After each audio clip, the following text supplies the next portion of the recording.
By the last decades of the 19th century, the world was more connected than ever before. Mail traveled by rail, by ship, and soon by air. Letters that once took months to arrive could now cross continents in a matter of days. Postcards zipped between cities, carrying birthday wishes and tourist snapshots. The telegraph, while expensive, allowed for urgent messages to be sent instantly. It seemed as if humanity had finally outrun the silence. And yet, curiously, people didn't write fewer letters, they wrote more. Because for all its speed, the modern age was also an age of dislocation. The immigrant letter, home across the ocean. The latter half of the 19th century was marked by mass migration. Irish farmers fled famine, Italians sailed for Argentina, Polish Jews left for New York, Chinese laborers traveled to California. Millions of people set off with small bags, heavy hearts, and one fragile connection to home: the letter. For immigrants, the letter was often their only thread back to those they had left behind. These letters were filled with updates and promises. The work is hard, but the bread is white. I am saving to bring you here. Tell our mother I still wear the ribbon she gave me. The baby is well, I have named her after you. Some included photographs. Others enclosed money orders. Many were written by scribes, as not all migrants could write, but they could speak. And someone would sit in a tenement or a hostel and dictate a message, often between tears, to be sent back to a quiet village they might never see again. Letters became not just proof of love, but proof of life. To stop writing meant to disappear. Postal overload, when words become routine. As the 20th century approached, the letter, once so rare and cherished, became a daily event for many. City residents might receive 2 or 3 deliveries a day. Businesses relied on mail to operate. Newspapers had postal departments. Soldiers, families sent packages and updates to barracks and colonial outposts. But with this rise came a new problem: overwhelm. Etiquette books began to include sections on how to respond to too many letters. Delayed replies were now seen as rude, not understandable. The volume of mail grew so large that postmen worked from dawn until dusk and still couldn't always keep up. A new anxiety began to emerge: mail guilt. What if I forget to reply? What if my letter is too short? What if I'm not writing the right thing? The intimacy of letter writing, once born of effort and longing, was now tangled in expectation. People wrote not because they had something profound to say, but because they were obliged. And yet, even within this churn of paper and ink, something human persisted. Letters in wartime, the heartbeat of the front. World War, I brought letters to the very edge of life and death. Soldiers scribbled notes from trenches, dugouts, and field hospitals. Censors blacked out sensitive phrases. Mailbags crossed continents. Letters arrived after their authors had fallen, ghost words, lingering behind the body.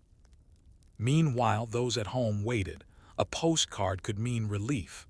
A telegram could mean the worst. And still they wrote in both directions.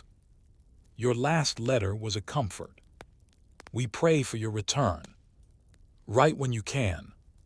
For many, a letter was the only contact: no phone call, no photograph, just a slip of paper smudged with mud or ink. The post, once a matter of patience, had become a matter of survival. The final shift: from intimacy to infrastructure. By the 1920s and 30s, the golden age of letter writing began to fade. The telephone had entered middle-class homes. Telegrams became more affordable. Air mail shortened delivery times.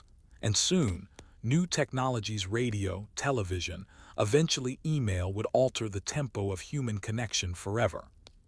But even as society changed, the cultural weight of the letter remained. Letters continued to be kept in drawers and tied with string, read aloud in courtships and funerals, used as evidence, as farewell, as confession, a way to say what could not be said aloud. Because while speed increased and options multiplied, the act of putting pen to paper still held a particular gravity. A letter was not just a message. It was a moment fixed in time. Written once, never updated, sent with hope, received with care. An echo that still reaches us. Today we live in a world where messages are instant disposable even. We delete texts, we skim emails, but letters, they're kept, read again, handed down, discovered in old boxes long after their senders are gone. They remind us that once, not long ago, human connection required patience. That to communicate was to wait to live inside a silence, and then to break it with ink.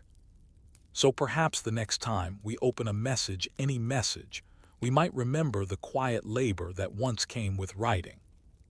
The walk to the post, the sealing of the flap, the long, uncertain pause between thought and reply. And we might ask, what have we gained by never having to wait? And what perhaps have we lost? It is the year 1578. In a French village near the Loire River, the harvest has been lean, grain is low, the root cellar is damp, and already families are preparing for winter. They do so not with optimism, but with calculation. Because without salt, they cannot survive the months ahead. Meat will rot, fish will sour, vegetables will mold, cheese will fail. Salt is not a luxury, it is a requirement, not just for taste but for preservation, for life itself. And yet this crucial mineral is scarce, expensive, and heavily controlled. To understand Europe in the early modern era, you must understand how much of it moved around salt not just in kitchens, but in tax ledgers, political treaties, and military campaigns. The element of preservation. Today, refrigeration feels mundane, but for most of human history, keeping food edible past a few days was an enormous challenge. Salt was the most effective and accessible preservative. It drew out moisture from meat and fish, preventing spoilage. It was used to brine vegetables and preserve cheeses. It allowed food to be stored and transported across long distances.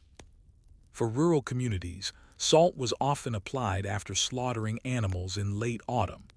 A family might salt pork in a barrel, pack it tightly, and store it through the dark months. Without salt, winters were leaner. Ships could not sail long distances. Armies could not march far from their supply lines.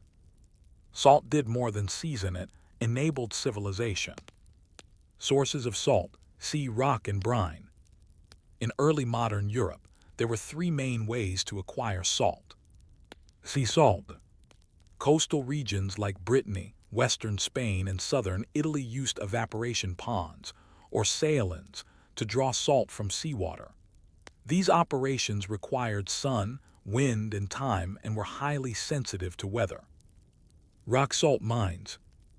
Deep underground deposits in places like Salzburg, literally Salt Fortress, in Austria, and the mines of Wieliczka in Poland provided solid mineral salt, extracted through dangerous labor. These mines were often state-controlled and heavily taxed. Salt springs and brine wells. Inland areas like Lorraine or parts of Germany used brine extraction, boiling salt-laden water from natural springs in great iron pans to leave behind crystals. This process consumed vast amounts of firewood and labor. Because of these limitations, salt was regional. A village 30 miles inland might pay 3 times the coastal rate. In bad weather, supplies ran out entirely. Which is why governments began to see salt not only as a foodstuff, but as leverage. The salt tax, Gabellian control. Nowhere was this clearer than in France, where the Gabel tax on salt became one of the most infamous systems of pre-revolutionary economic control. First imposed in the 14th century but refined under the French monarchy in the 1500s, the Gabel was mandatory.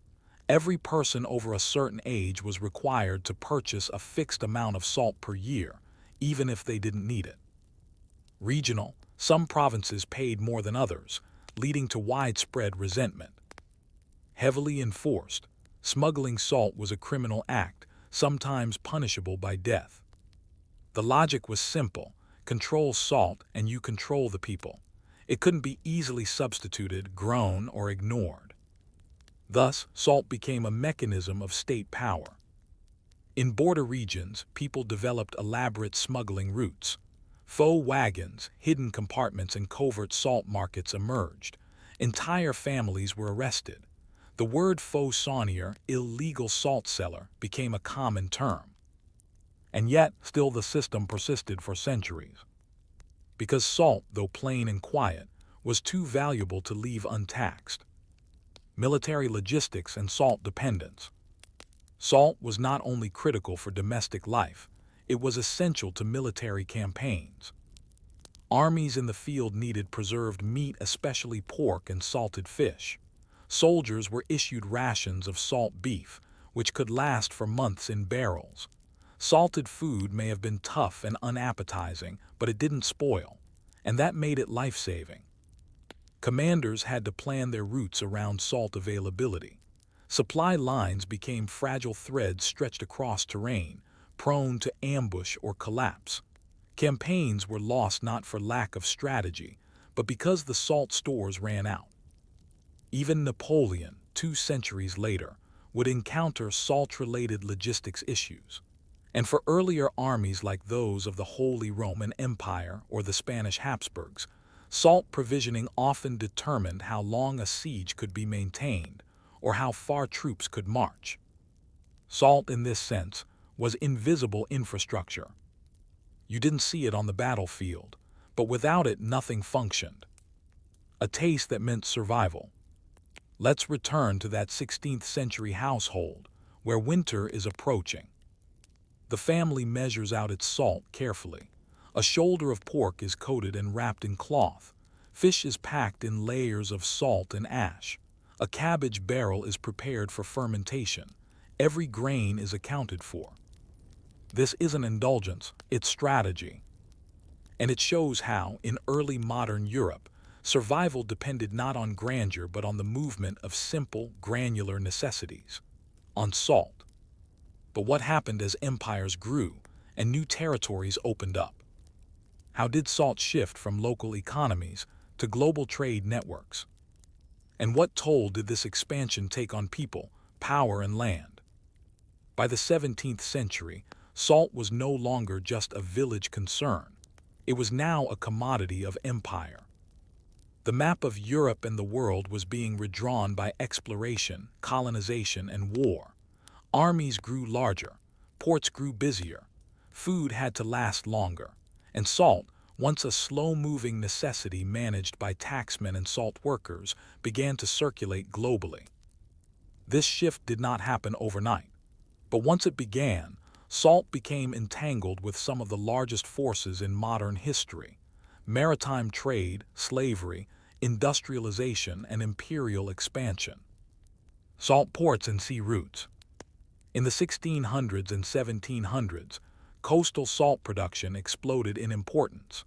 Countries such as Portugal, Spain, and France used salt flats along their warm coastlines to produce thousands of tons of sea salt per year. Major ports like Setúbal in Portugal, La Rochelle and Nantes in France, Cadiz in Spain, became salt capitals, shipping their product across Europe and crucially to the colonies. Salt now flowed in all directions. West to the Americas, for use in preserving fish and meat. East to Africa, traded for gold, ivory, or more darkly people. North to Scandinavia and Russia, where colder climates needed imported salt. Where salt had once crept along horse-drawn roads, it now sailed thousands of miles on wind-powered ships. The triangle trade in salted flesh. No discussion of global salt trade can ignore its intersection with the Atlantic slave economy. Salt was a key component in one of the most horrific supply chains in human history. Salted fish and meat were shipped from Europe to West Africa. Enslaved people were transported from Africa to the Americas. Sugar, tobacco, and other plantation goods were sent back to Europe. Within this triangle, salted cod and beef became standard rations aboard slave ships. In the Americas, enslaved people were often fed low-quality, heavily salted provisions, brought from ports like Liverpool, Lisbon, and Nantes. These foods were not nutritious. They were not meant to satisfy. They were meant to preserve life just long enough. Salt, in this context, was no longer just survival, it was instrumentalized cruelty. And while merchants profited and empires grew, millions suffered. Salt kept goods moving, but it also kept systems of oppression intact. Salt and colonial expansion. As European powers seized territories abroad, they brought with them their own salt practices and often monopolies. In India, for example, British colonial rule would later impose salt taxes so extreme that by the 19th century, they became a symbol of foreign exploitation. We will return to this in a future story. In the Caribbean, salt ponds were constructed and managed using enslaved labor. On islands like Turks and Caicos, men, women, and children were forced to rake salt under a blazing sun barefoot, often blind from the reflected glare.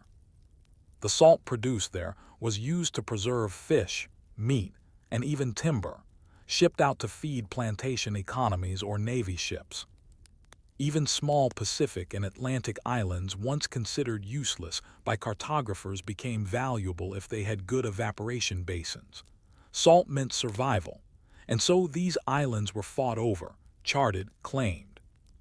Empires expanded not just for gold or sugar, but for salt.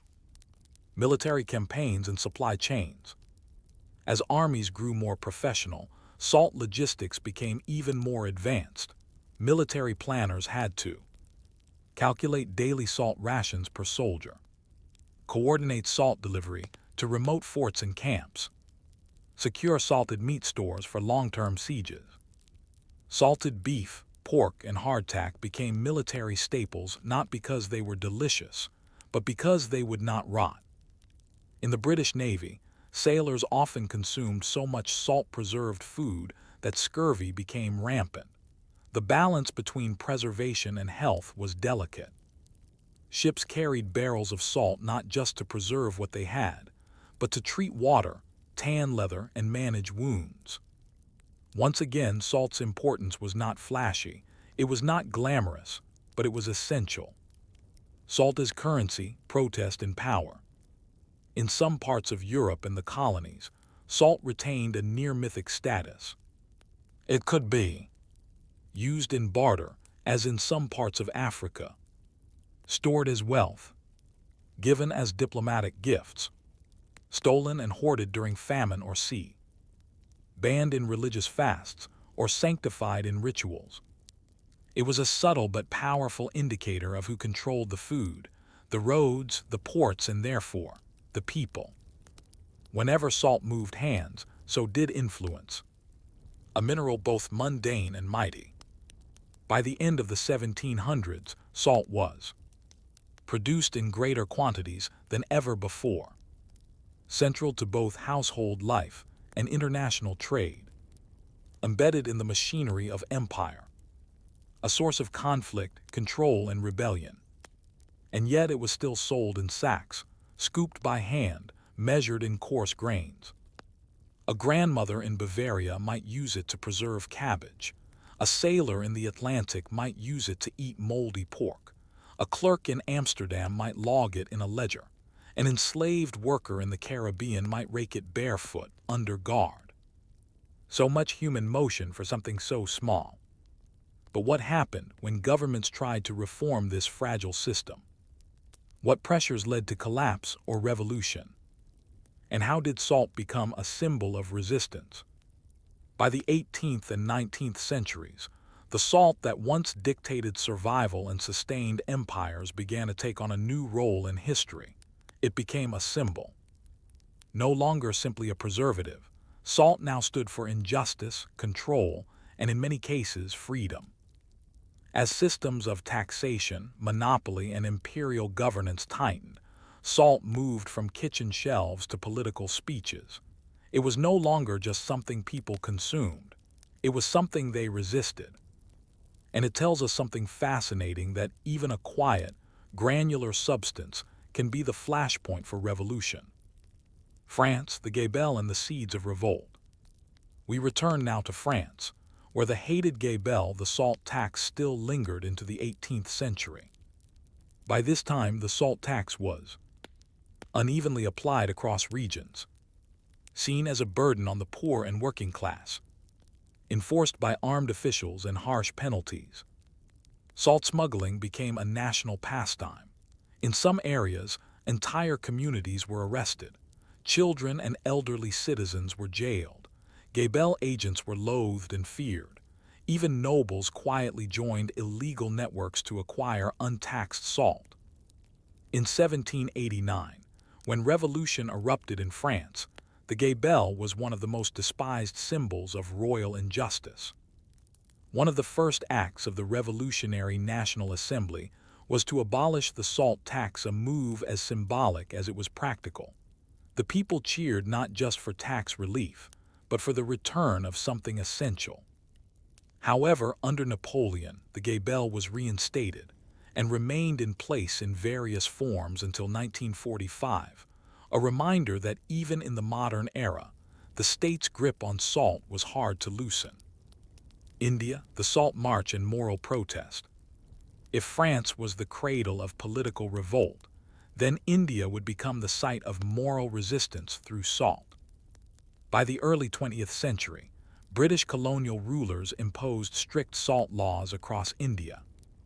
The Salt Act prohibited Indians from collecting or selling salt independently. All salt had to be bought from government depots, taxed and controlled. Even villagers living near the ocean were forbidden to harvest salt from their own shores. To challenge this injustice, Mahatma Gandhi launched a nonviolent protest known as the Salt March in 1930. For 24 days, he and his followers marched 240 miles to the Arabian Sea. There, Gandhi bent down and lifted a pinch of natural salt, an act of civil disobedience that shook the empire. This was no riot, no army, just a gesture, but it galvanized a movement. Tens of thousands followed. Thousands were arrested. And suddenly, the world saw how salt, once a tool of empire, had become a weapon of resistance. Industrialization and salt's transformation.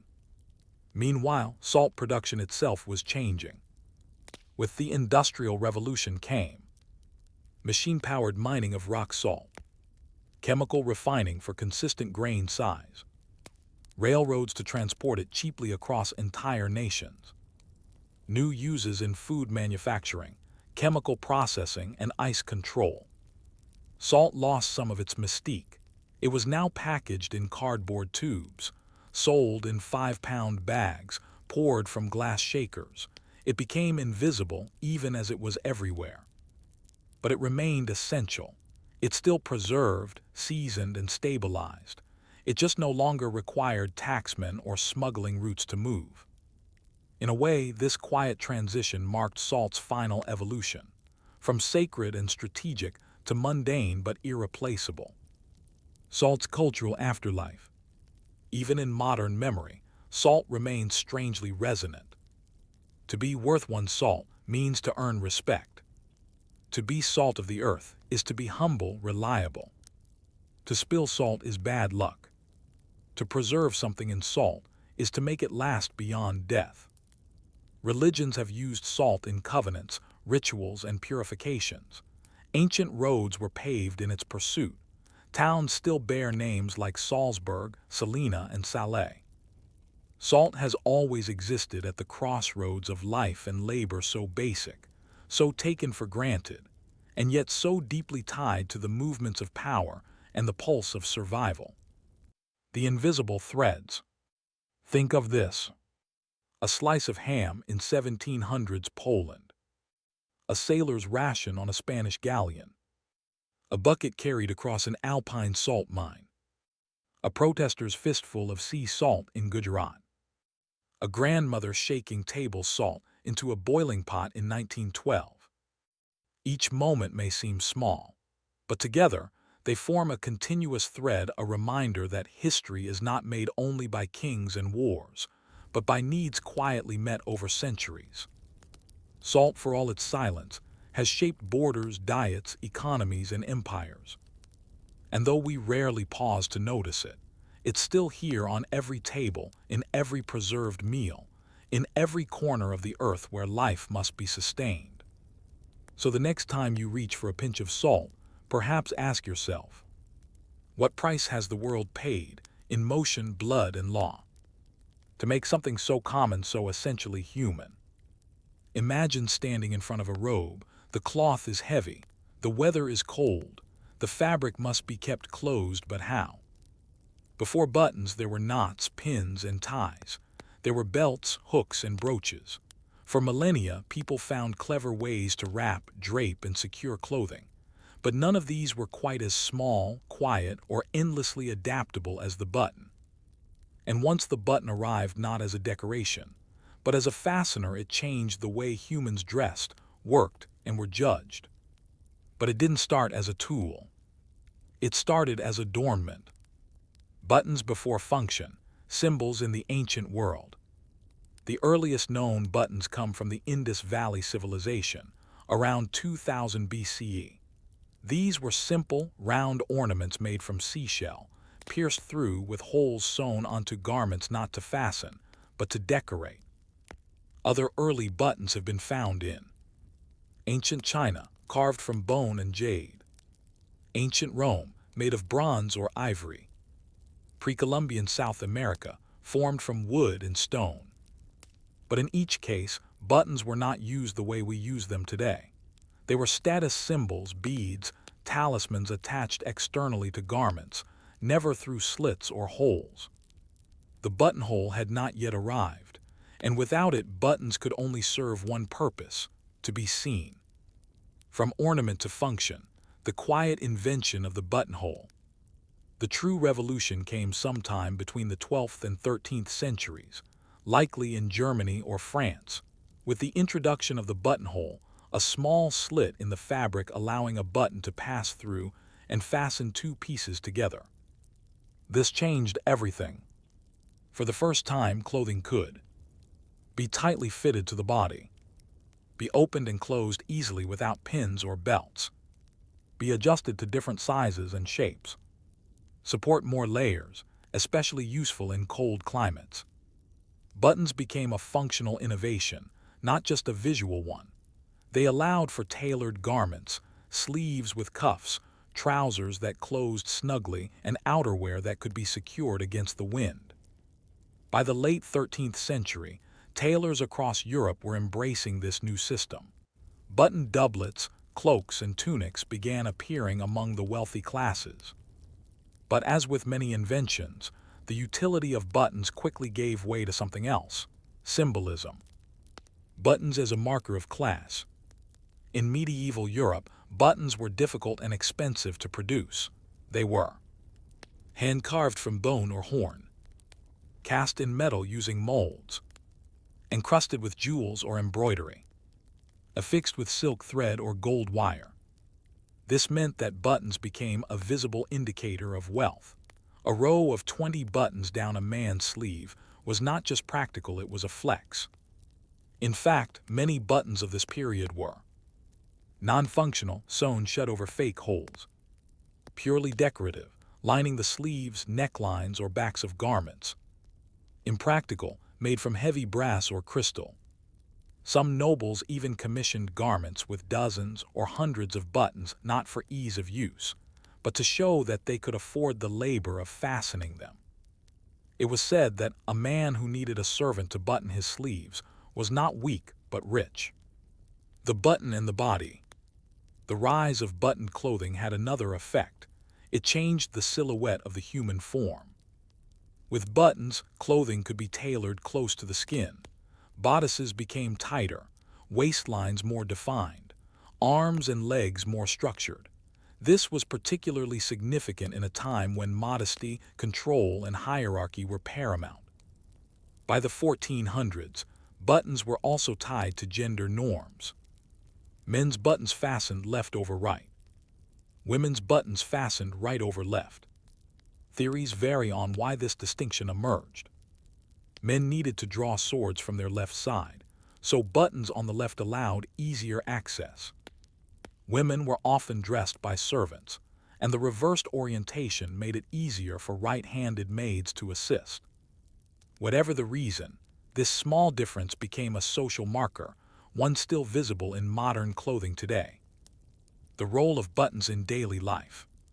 By the late medieval period, buttons had become embedded in daily routines. Tailors measured sleeve lengths by the number of buttons needed. Laundry workers had to unfasten every button by hand before washing. Parents taught children to fasten and unfasten as a rite of independence. Church authorities sometimes regulated button use in sumptuary laws, restricting luxurious dress. In cold climates, buttons were critical. In court, they were status markers. On the battlefield, they were part of uniform design. And yet, most people never made their own. Buttons were specialized, requiring turners, metal workers, or carvers. To own many buttons was to depend on a whole supply chain of quiet labor. Even today, if you walk through antique shops in Europe or sift through sewing drawers in old homes, you'll find collections of buttons: ivory, glass, pewter, bone. Each one likely had its place in a life now forgotten. But as Europe entered the Renaissance, and then the early modern period, mass production and trade began to reshape clothing and buttons yet again. What happened when buttons could be made by the thousand? What new meanings did they carry when they were no longer rare? And how did they become part of military strategy, mass fashion, and even resistance? By the 16th and 17th centuries, the button was no longer just for the nobility.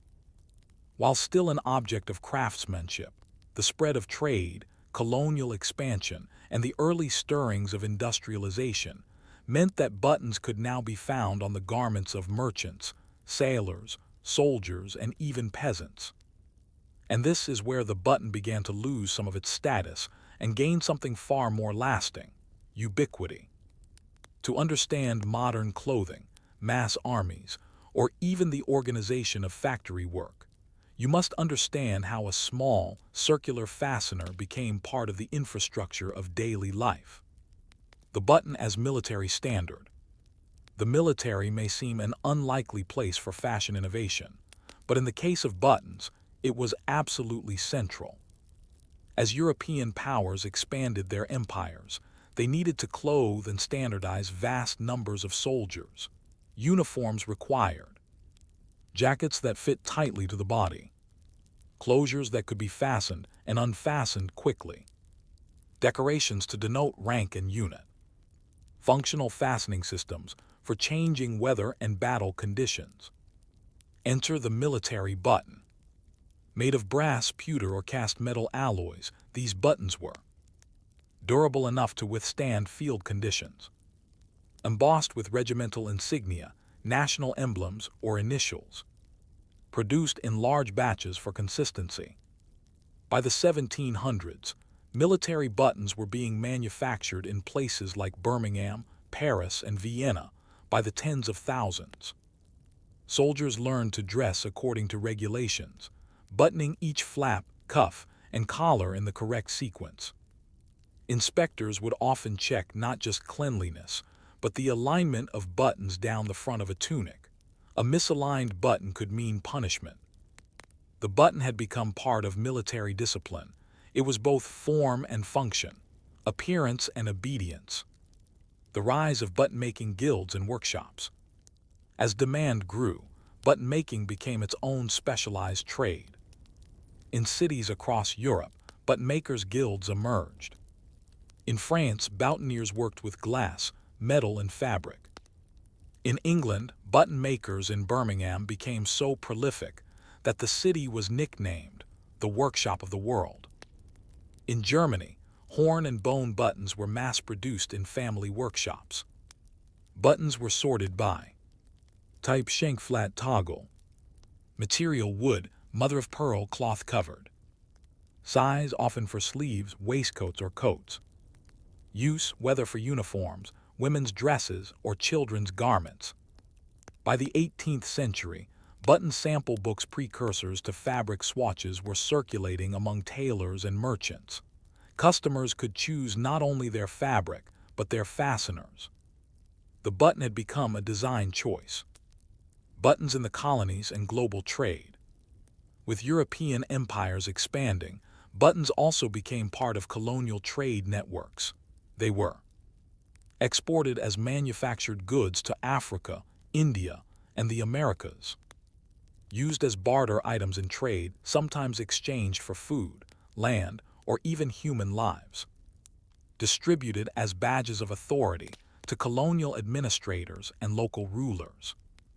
Buttons made of glass or enamel, often shiny and colorful, were used to signal allegiance to empire. In West Africa, imported European buttons became embedded in traditional garments, often sewn into ceremonial robes or headpieces. In some cultures, buttons retained their association with wealth even as they lost it in Europe. And in others, they became signs of hybrid identity where indigenous clothing met colonial pressure, stitched together, quite literally, by a row of foreign buttons. Industrialization and the button factory. The dawn of the 19th century brought a quiet but radical change to the world of buttons, the factory.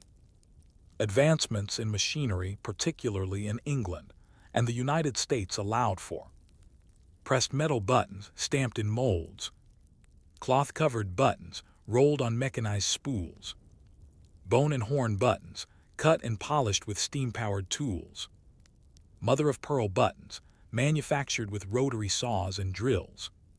Factories like Wells and Lamson in Massachusetts and Ashton and Sons in Birmingham could now produce millions of buttons per year. The results: clothing became cheaper to produce and buy. Standardized sizing became possible, reducing custom tailoring. The button lost its status but gained reach. By mid-century, even rural farmers could own a shirt with neatly aligned buttons. Children's coats, factory smocks, and mail-order corsets all came with rows of them. The button had become modern.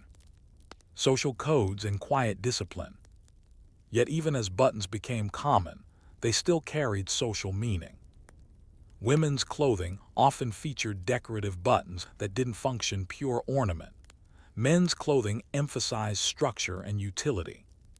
Children were taught to button their own clothes as a sign of maturity.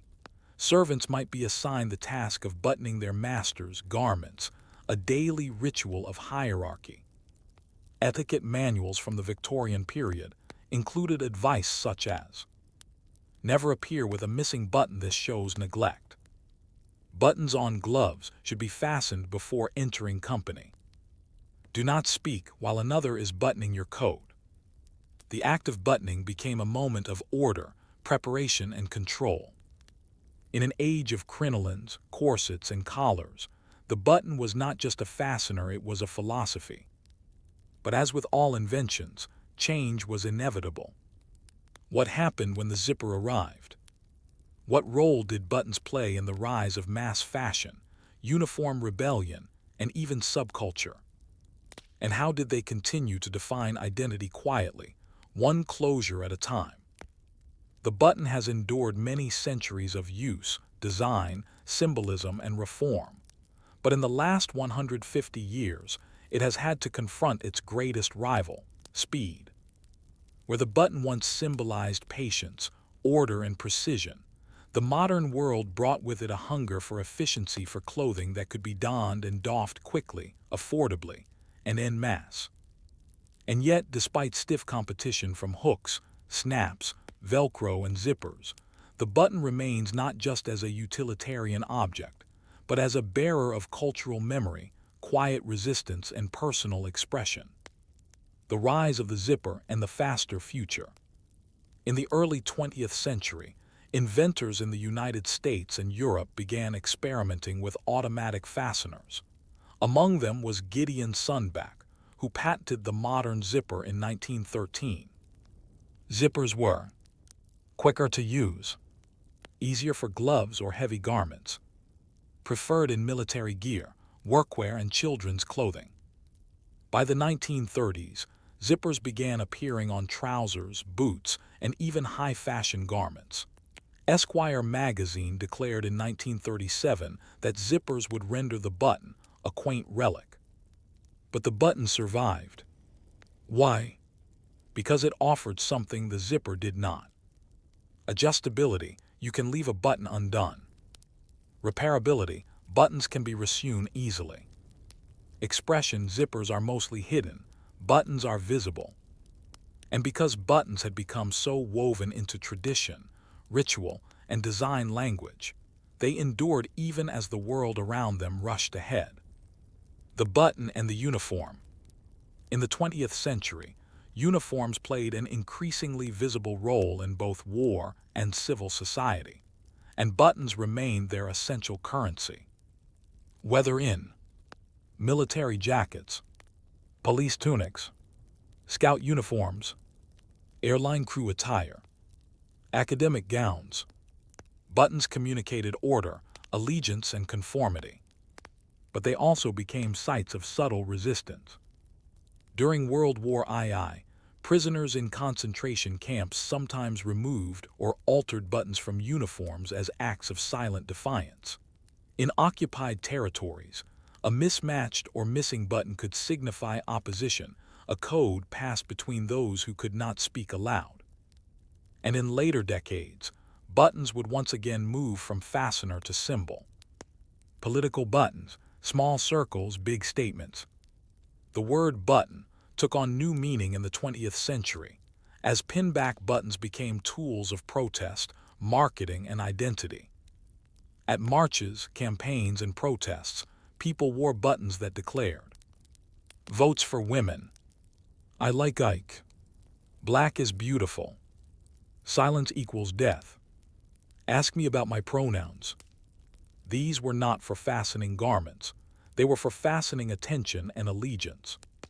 Pinned to jackets, bags, or hats, these small circles offered the same compact power that functional buttons once had. Visibility, repetition, identity. They were quiet declarations, small and circular, meant to be read. The button in modern fashion. In contemporary design, the button remains versatile. Fashion houses continue to reinvent it. Buttons made of wood, bamboo, glass, or recycled plastic.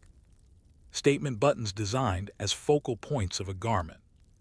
Asymmetrical buttons used to disrupt formality. Buttons left intentionally, unbuttoned, an aesthetic choice. In minimalist design, buttons provide just enough structure without rigidity. In streetwear, they can signal a return to craft and authenticity. In high fashion, they're sometimes replaced by hidden snaps but never fully abandoned.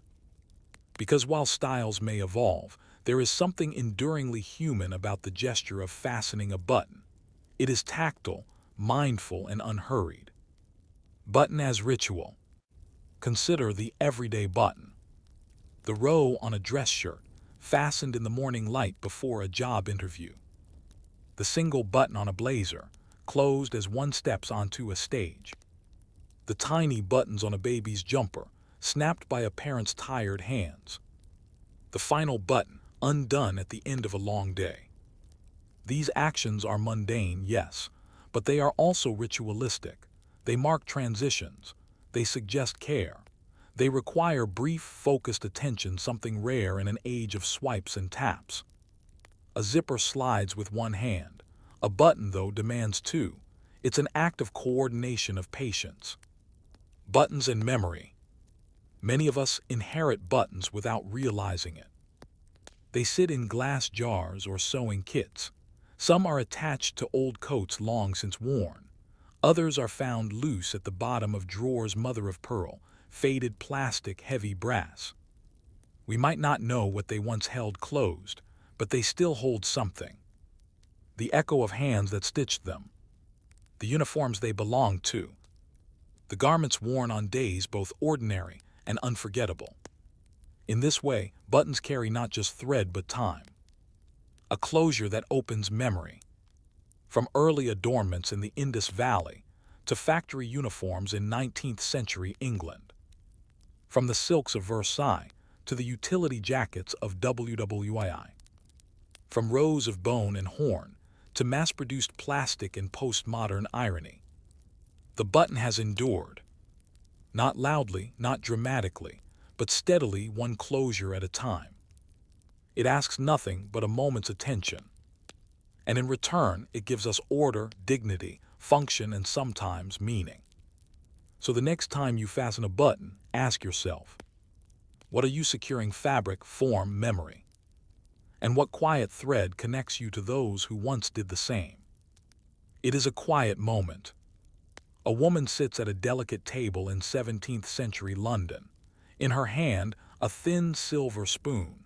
In the cup, hot water steeped with leaves. She stirs once, twice, and sets the spoon neatly aside. To modern eyes, this moment might seem unremarkable, but in truth, it is the tip of a vast and complex transformation, economic, social, and imperial. Because the teaspoon, small, precise, and gentle, did not simply appear. It had to be invented, refined, ritualized, and eventually mass-produced. This is the story of how a minor utensil reflected the arrival of global trade, the rise of domestic ceremony, and the quiet influence of empire. Before the teaspoon, spoons as a medieval staple. Spoons are ancient. Archaeological finds show spoons carved from bone, shell, and wood as far back as prehistoric times.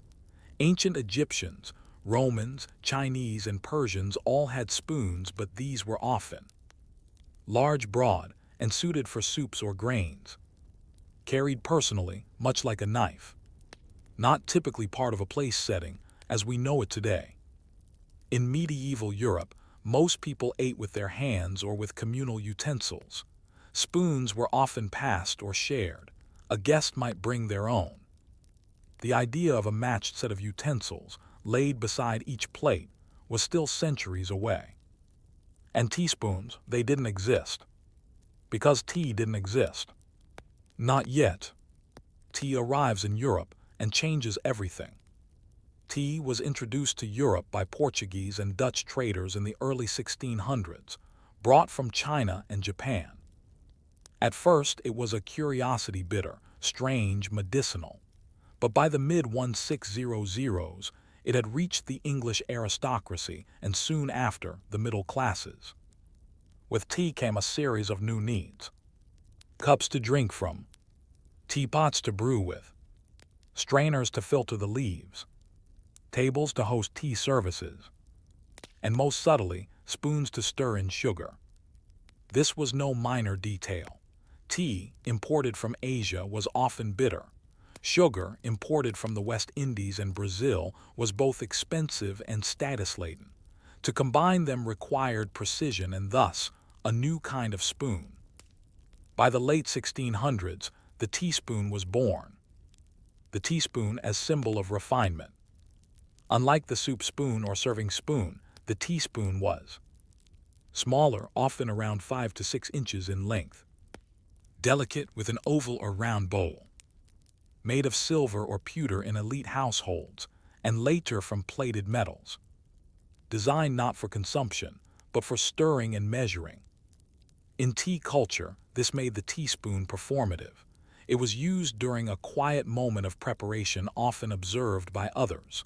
One stirred tea gently, without clinking loudly against the cup. One did not drink from it. To do so was considered a breach of etiquette. By the 1700s, etiquette manuals described the proper use of the teaspoon in detail. Always place the spoon behind the cup, on the saucer. Never wave the spoon while speaking. Do not lick the spoon. Stir only in a circular motion, without creating a whirlpool. In other words, the teaspoon became a tool of civility. Matching sets and domestic ritual.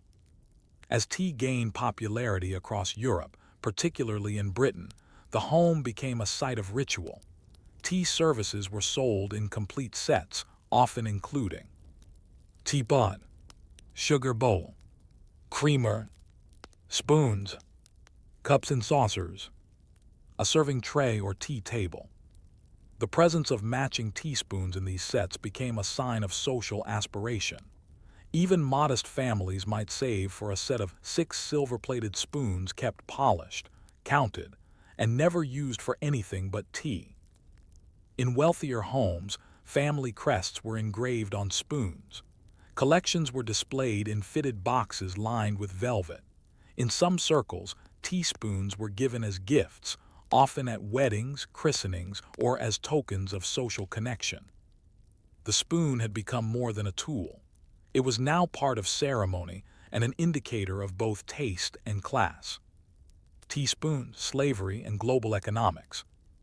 It is impossible to speak of teaspoons without acknowledging the sugar that accompanied them.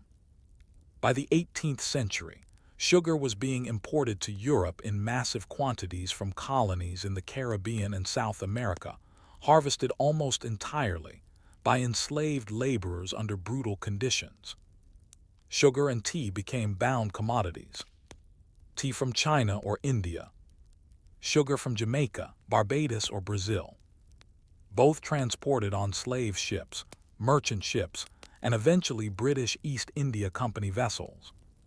Served together in European parlors by women who often remained unaware or quietly indifferent to the origin of their sweetness. The teaspoon, used to measure sugar, became a symbol of colonial intimacy, a direct link between global suffering and domestic luxury. It was, in every sense, a stirring of empire.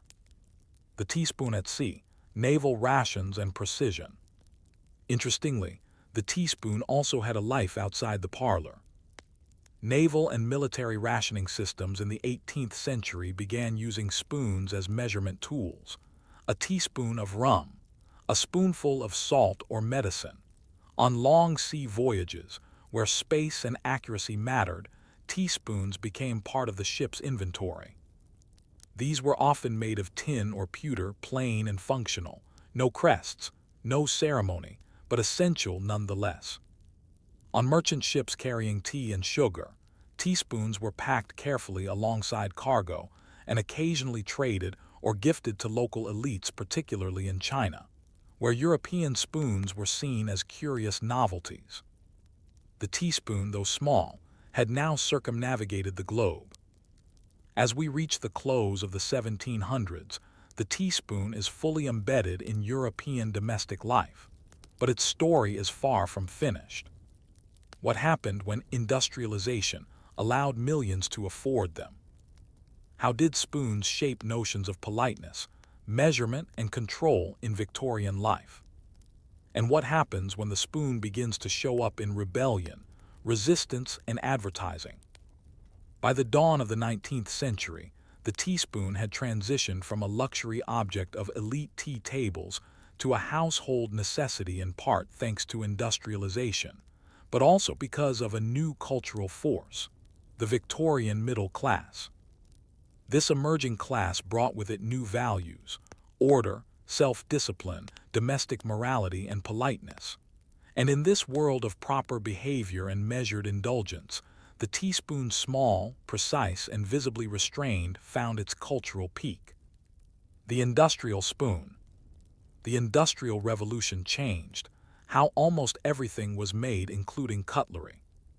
In Sheffield, England, and parts of the United States, advances in metallurgy and mechanized pressing meant that teaspoons could now be mass-produced from nickel-silver, Britannia metal, or electroplated steel, stamped into consistent sizes, shapes, and patterns, sold in complete flatware sets, marketed to a growing class of urban households. Teaspoons, once hand-forged and individualized, became standardized. A new domestic ideal was born: the 6-piece place setting, complete with a matching teaspoon for every guest. Middle-class families proudly displayed their spoons in wooden boxes with velvet lining. Department stores advertised teaspoon sets in catalogs. Wedding registries listed them as expected gifts. and etiquette books offered instruction on how to hold a teaspoon properly, not clenched, but delicately between thumb and forefinger. The spoon had become not only an object, but a code of conduct. The teaspoon as a tool of measurement. As science and standardization advanced in the 1800s, so too did the role of the teaspoon, not just in tea rituals, but in measurement. Cookbooks began listing recipes using teaspoonfuls of ingredients: baking powder, salt, vanilla, etc. Pharmacists used teaspoons to administer medicine, often using actual cutlery as their measuring tool. Patent medicine labels listed dosages in teaspoonfuls, contributing to a growing belief that the teaspoon was a reliable and universal unit. Of course, early teaspoons were not always uniform. A teaspoon from 1810 might hold twice as much as one from 1890. But even so, the idea of the teaspoon as a precise, regulated quantity became embedded in everyday life. Later in the 20th century, this would lead to the creation of standardized measuring spoons. But for now, the teaspoon was a curious blend of tool, symbol, and estimation. It was scientific and domestic at once. The teaspoon and Victorian politeness. Victorian Britain was a time of visible morality, and few objects suited this ethos better than the teaspoon. In a world that frowned upon excess, the teaspoon offered measured indulgence, one lump of sugar, not two. Quiet etiquette, never slurp, never clink. Ritualized behavior, stir, pause, place the spoon gently on the saucer. Tea parties became opportunities for social instruction. Young women were taught how to manage their teaspoons as a signal of refinement.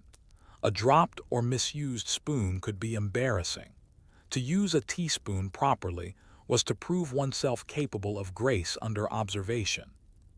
In effect, the teaspoon was a disciplinary tool, a small object that helped enforce the larger structure of manners, restraint, and class identity. And where discipline ruled, spoons followed. Spoons and empire, global reach in the colonies. As the British Empire expanded across the globe, so too did the afternoon tea, and with it, the teaspoon. In India, Hong Kong, Australia, Canada, and Kenya, colonial administrators and settlers brought with them their cutlery sets, their sugar bowls, and their tea rituals. In each colony, the teaspoon became part of a hybrid domestic culture.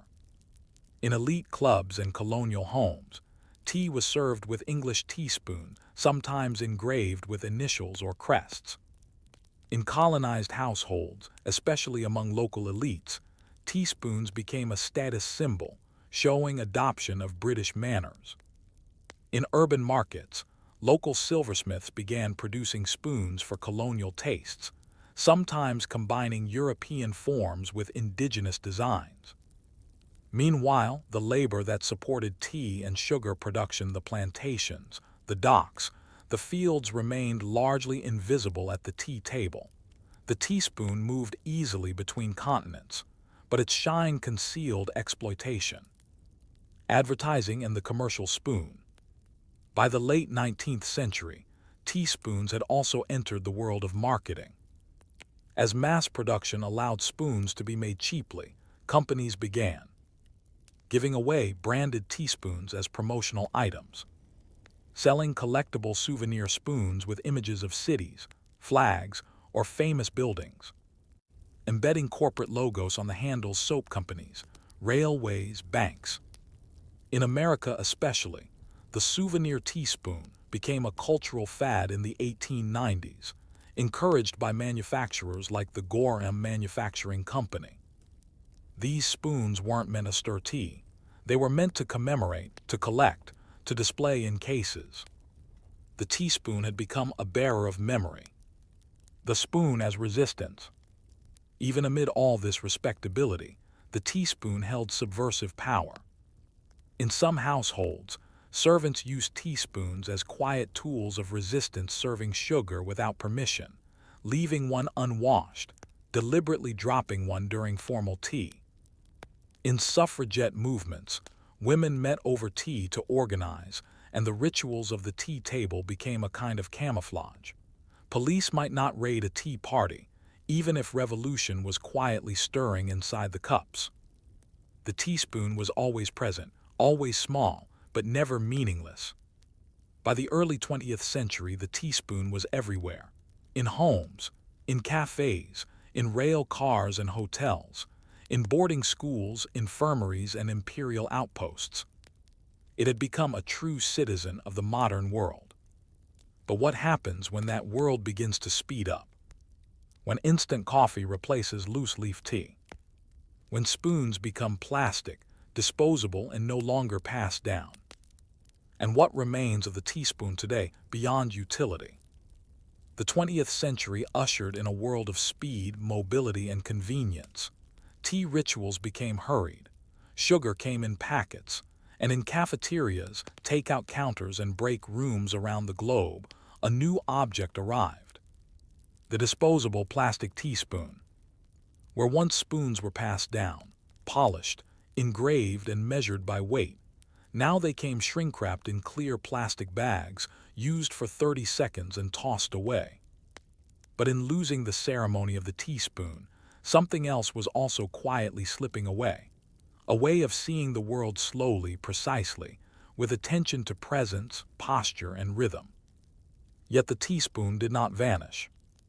It merely changed its role again. Modern spoons, from keepsake to commodity. In the 1900s, mass production reached its zenith. Stainless steel became the standard material for cutlery, prized for being durable, inexpensive, easy to clean, resistant to corrosion. Teaspoons, once made of silver or pewter, were now stamped by the millions. Supermarkets sold them in packs. Hotels purchased them by weight. Cafeterias measured them in bins. And for many homes, cutlery became anonymous. Gone were the initials, the crests, the hand-polished luster. The teaspoon had become invisible, reliable, but unremarkable. Yet at the same time, other forms of the teaspoon persisted. Commemorative spoons were sold at national parks and tourist shops. Christening spoons, often silver, were still gifted to infants in many cultures. Measuring spoons became standardized tools in home kitchens, each labeled with 1 TSB. The teaspoon had split into many forms, some purely functional, some symbolic, others sentimental. The disposability dilemma. With the rise of fast food and takeout culture, the teaspoon, like many utensils, entered a new era of disposability. Plastic teaspoons became cheap to make, lightweight to ship, convenient for mobile lifestyles. But they were also non-biodegradable, fragile, symbolic of wastefulness. By the 1990s, billions of plastic teaspoons were used annually, often for coffee, yogurt, or sugar. They were never meant to last more than a few minutes. Environmental campaigns in the 2000s began to question this logic. Was the convenience of a 3-gram spoon worth the environmental cost? In recent years, we've seen a return to durability. Bamboo spoons, metal travel spoons, even collapsible cutlery kits. The teaspoon, like many once disposable objects, is being reconsidered. Because people are beginning to remember something, that even the smallest tools reflect larger systems. The teaspoon in culture and language. Despite its quietness, the teaspoon has remained in our language, our metaphors, and our myths. We speak of a teaspoon of courage, a small but vital dose. Medical instructions still refer to dosages in teaspoons, long after metrication. In literature, a teaspoon often signals routine, intimacy, or comfort.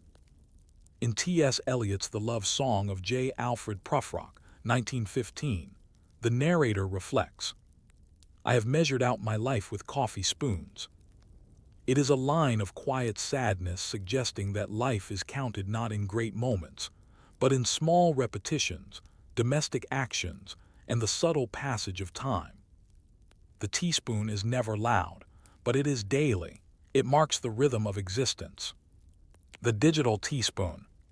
Today, even as we consume drinks with screw-top bottles and automated coffee pods, the teaspoon still lingers, especially online. Recipe blogs rely on teaspoons as standard units. Kitchen gadgets include teaspoon settings for sweeteners. Nutrition apps count sugar in teaspoon equivalents. And on social media, teaspoons often feature in videos of tea rituals, carefully staged flat lays of breakfast tables, nostalgic homages to the slower domestic pace of past generations. Even in digital life, the teaspoon has found its iconography. It represents a pause, a small indulgence, a choice to stir rather than gulp. The teaspoon as heirloom. In a surprising return to its origins, some families are now reviving the tradition of saving teaspoons.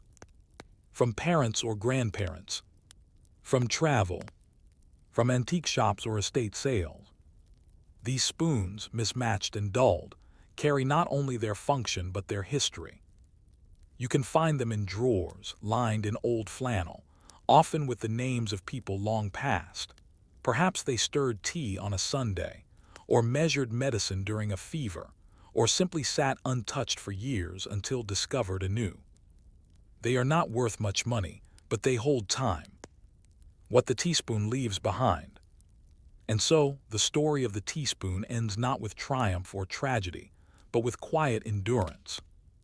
It has stirred the tea of emperors and sailors, measured out medicine and sugar, love and labor, changed with the tides of taste, class, industry, and empire, been used in ceremony, rebellion, advertising, and war, and remained persistently, quietly in drawers, cups, and hands.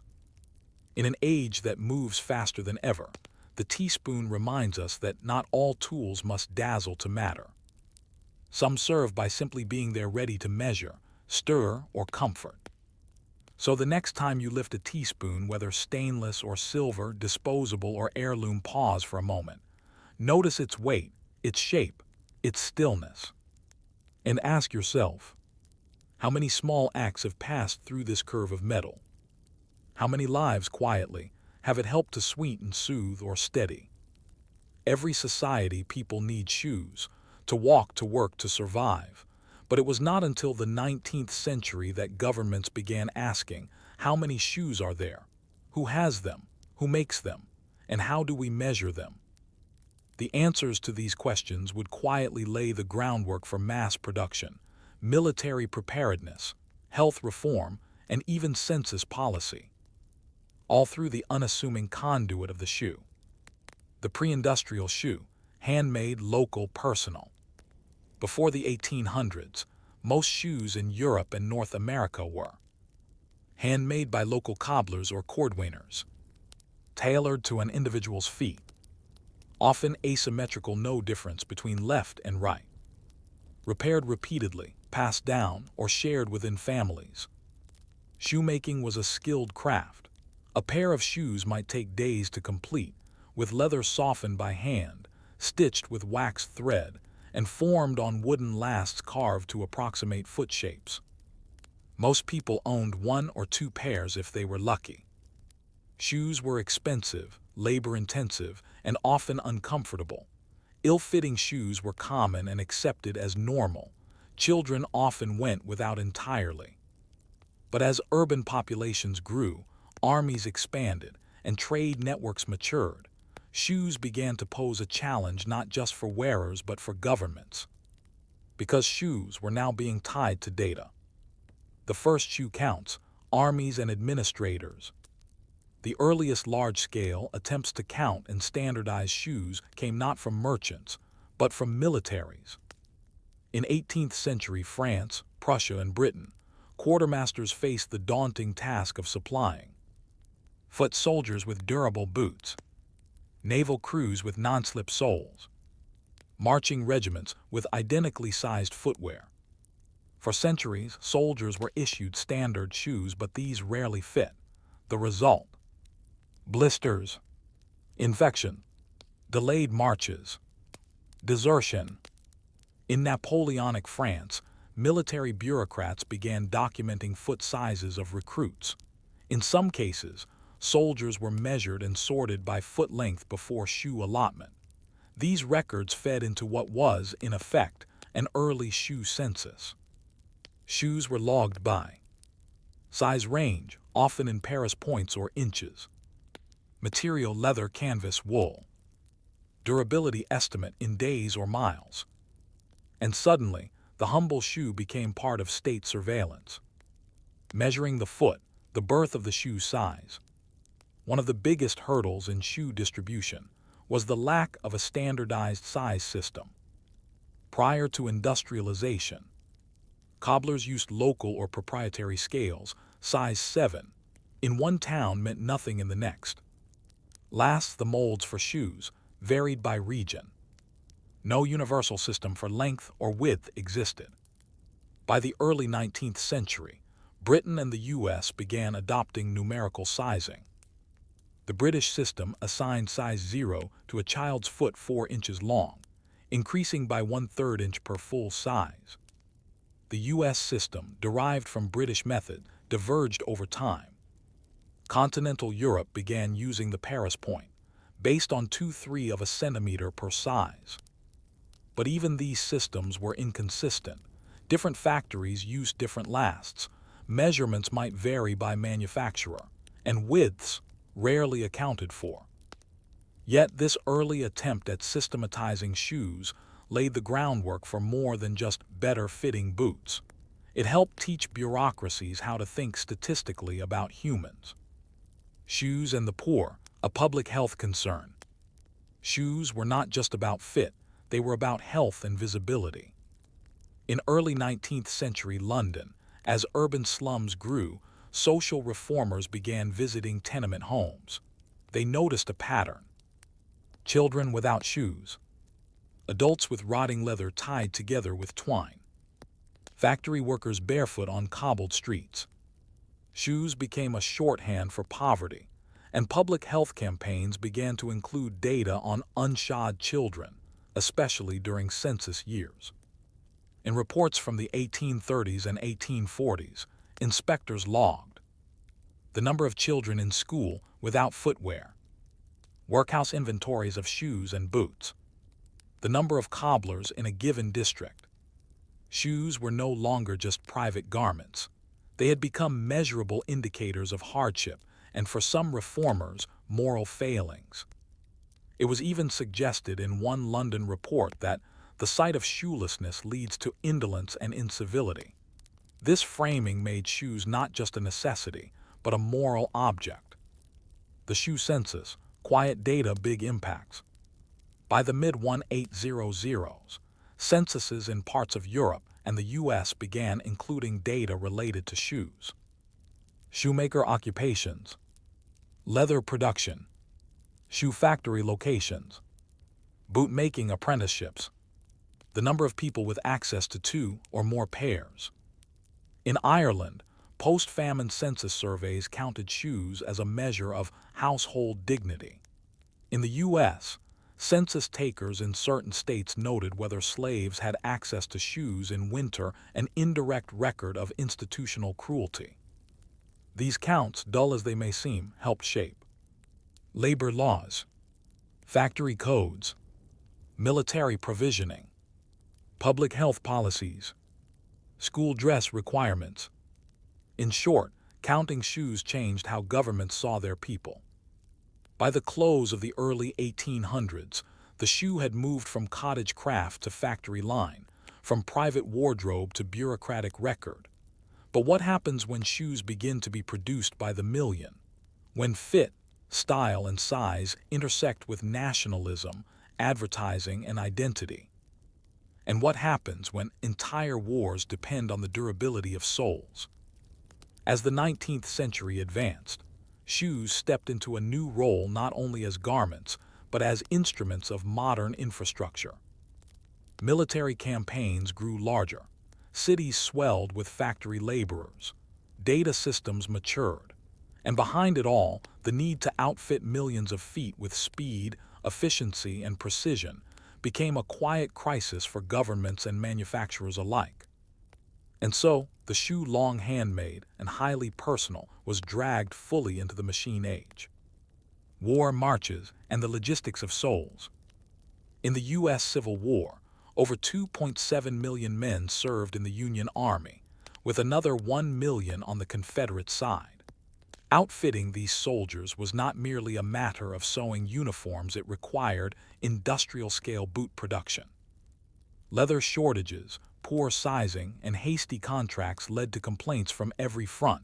Soldiers reported blisters and infections, paper-thin soles, boots with both shoes made for the same foot, fast disintegration on long marches. In response, the U.S. War Department contracted manufacturers in Massachusetts and Pennsylvania to supply standard-size boots in bulk. Records from the Quartermaster General's office began to resemble early procurement databases, tracking number of shoes shipped per month, average size distribution, lifespan of issued boots. And still, demand outstripped supply. It was in these years that mass shoe production gained government backing, and in doing so, began shaping not just soles but entire industries. Shoe factories and the rise of measured labor. By the late 1800s, shoemaking had shifted dramatically from local workshops, right arrow centralized factories, artisan processes, mechanized assembly, bespoke sizes, right arrow standardized mass production. In places like Lynn, Massachusetts, and Northampton, England, shoe factories became templates for modern industrial work. Workers specialized in parts. One cut leather, another assembled soles, another stitched uppers. This system allowed for the production of up to 1,000 pairs per day in large facilities. Consistent sizing across batches. Lower prices, wider distribution. But it also meant new forms of worker monitoring. Factories began keeping detailed logs of pairs produced per worker per hour, defect rates, time spent per task, shoe size output by region. In short, the act of making shoes was now being measured, not just the shoes themselves. National identity in a box of shoes. As mass production spread, shoes began to take on meanings beyond function. They became indicators of class. Factory workers wore heavy leather boots, clerks wore polished Oxfords. Respectability. Children were expected to keep shoes clean, especially on Sundays. Gender. Women's shoes were narrower, decorative, men's heavier and uniform. Nationhood. Military boots were issued with pride. National firms advertised British craftsmanship or American durability. Governments continued to track these things. In France, schoolchildren's height and foot size were logged annually. In Prussia, military conscripts were sized for boots on enlistment, their measurements recorded for later requisitioning. In British India, colonial officials noted the types of footwear worn by different castes, often more to reinforce hierarchy than address need. Shoe sizes had become demographic data. The quiet impact of footwear standardization. Shoe data began feeding into other sectors. Railroads needed to predict cargo weight and space for shoe shipments. Department stores needed size statistics to stock shelves correctly. Schools and prisons developed issue tables, listing the average shoe size per age group or height. Postal services in some countries required standard box sizes for mail-order shoes, further enforcing a culture of measurement. In Russia, shoemakers in rural villages were required by 1896 to report monthly figures to imperial authorities. Why? Because shoe exports were a tracked economic indicator and failure to meet quotas could result in penalties. The humble shoe was becoming a proxy for modernity. Shoes as social pressure. And while the state counted shoes, so did society. Shoes became a mark of upward mobility, only 2 pairs, how unfortunate. Civic duty, polish your shoes before school inspection. Discipline, blacked boots show respectability. Cleanliness, shoes off in the house, became a dividing line between classes in parts of Scandinavia and Japan. The pressure to own the right shoes intensified especially for children. Government inspectors in late 19th century England sometimes withheld school attendance for children without shoes, fearing it would reflect poorly on local authorities. In Ireland, records show children being loaned shoes during census days to improve the district's standing. Shoes were not just for walking, they were for showing and for being counted. As we reach the early 20th century, mass shoe production is now global. War, work, and urban life rely on standardized sizing and centralized data. But what happens when that system is pushed to its limit? When World War strikes again, when economies crash, and when people begin asking not just, do I have shoes, but do I have the shoes that fit my place in the world? By the early 20th century, the shoe was fully industrialized. Governments measured feet, factories scaled production, families expected new shoes for work, school, and Sunday service. There was no going back to the time of shared boots or barefoot winters. And yet the more widespread shoes became, the more complex their meanings grew. They now touched nearly every aspect of human life, not just walking, but working, learning, serving, rebelling, and dreaming. Let us step into the final leg of this journey. World Wars and wartime footwear. During World War I, boots were a matter of life and death. Soldiers suffered from trench foot, a condition worsened by ill-fitting or wet footwear. Sudden loss of mobility due to poor sole construction.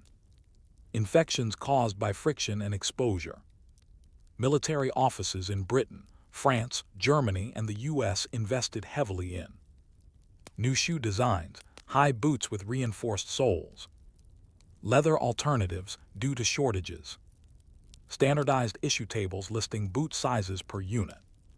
A single boot order could involve millions of pairs. After the war, surplus military boots flooded civilian markets, introducing durable workwear as a norm. By World War II, nations had advanced further.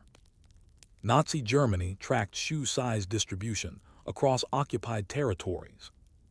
The U.S. Quartermaster Corps managed a footwear logistics operation covering Europe and the Pacific. Soviet military manuals included full sections on shoe distribution, repair, and disposal. Shoes were no longer only counted, they were calculated, rationed, and tracked across continents. The foot as data point. Following WWII, the world entered a new kind of measuring era.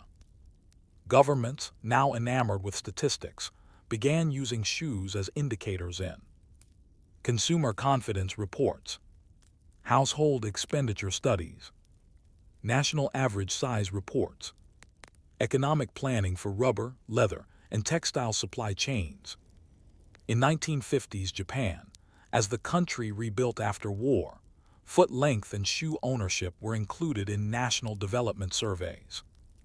In newly independent African nations, such as Ghana and Nigeria, shoe production was tied to national self-sufficiency goals, with foot measuring campaigns launched in schools. And in the U.S., the Bureau of Labor Statistics tracked average shoe prices, ownership per capita, and repair costs. Shoes had become macroeconomic indicators.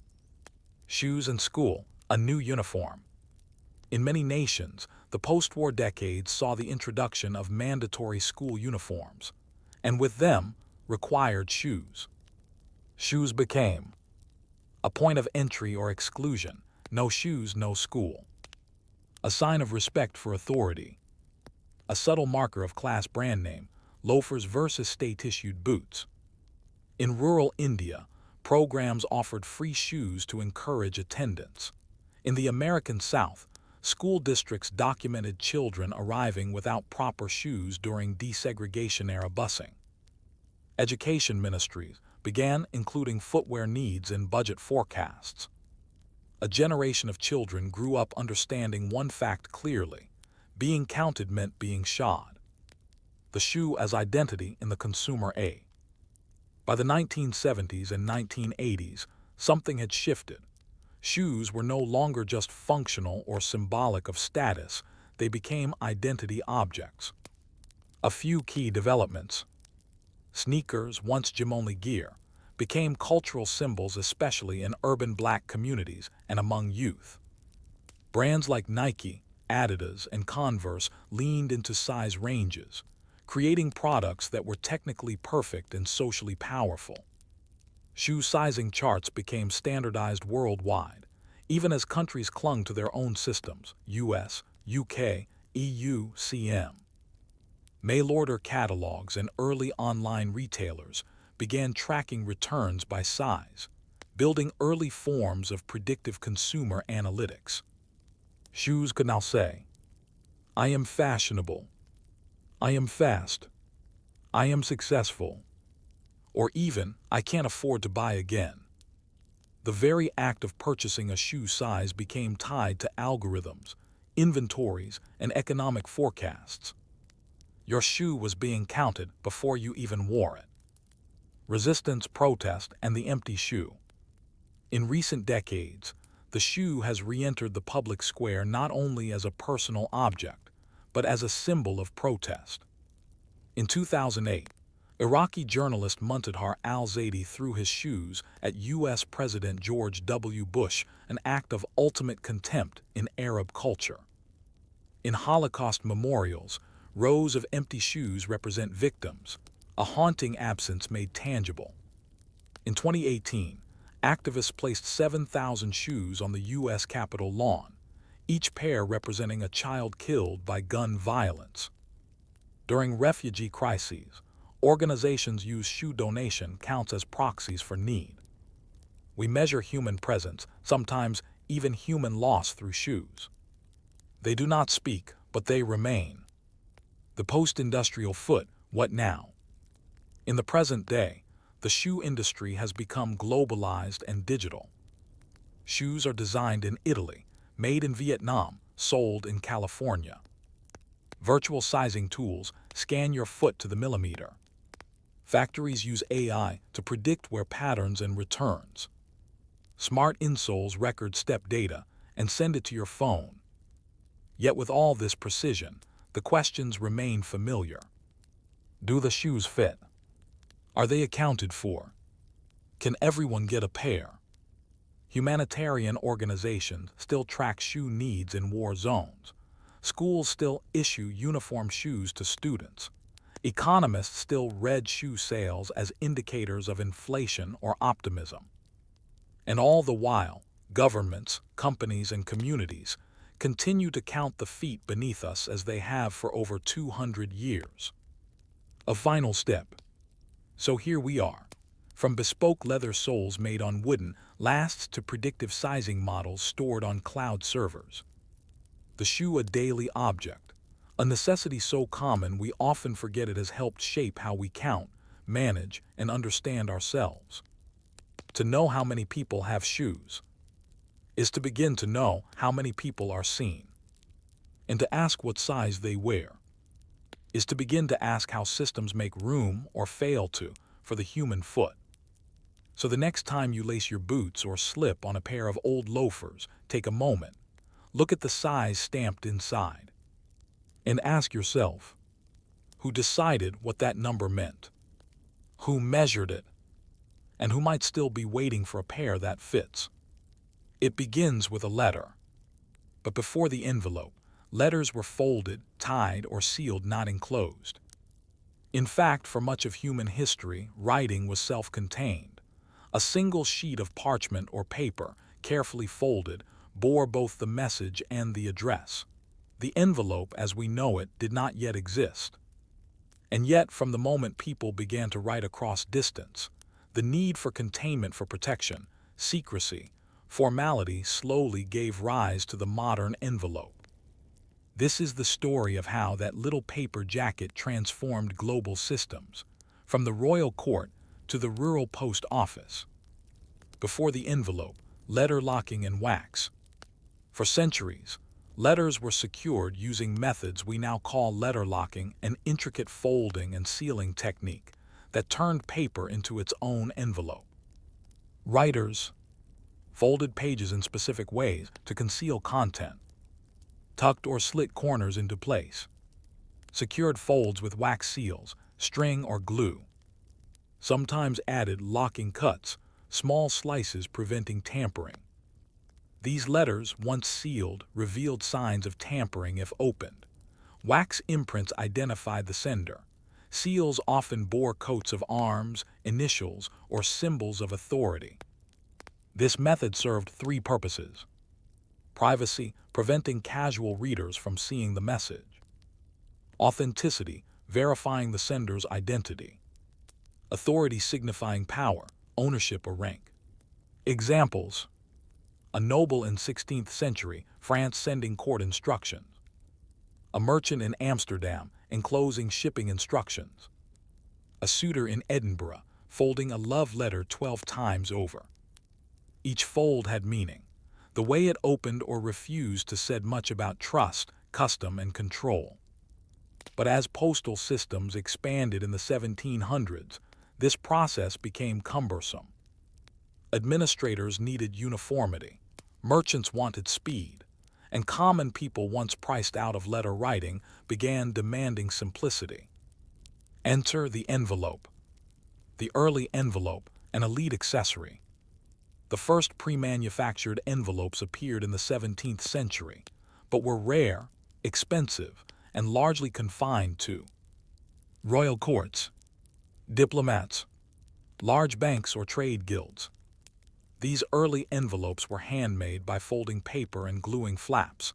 There were no adhesive strips or gummed seals. Each one had to be wetted and sealed manually.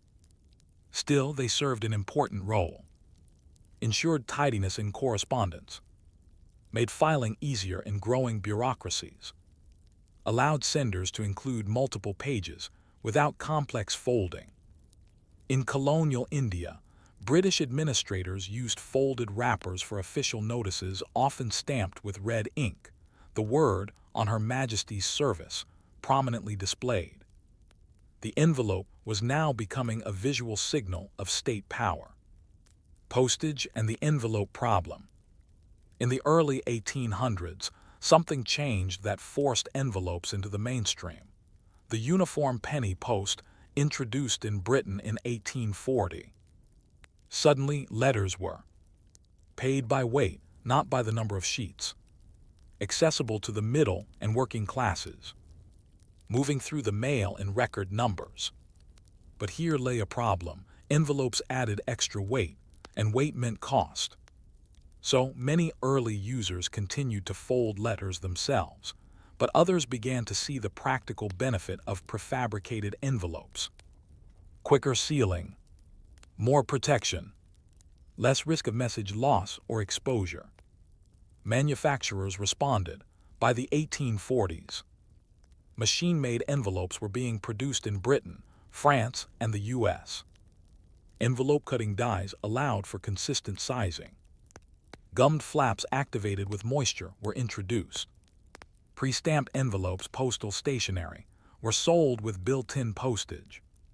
The envelope had become not just an accessory, but infrastructure. Standardizing the pocket. With growth came the need for standardization.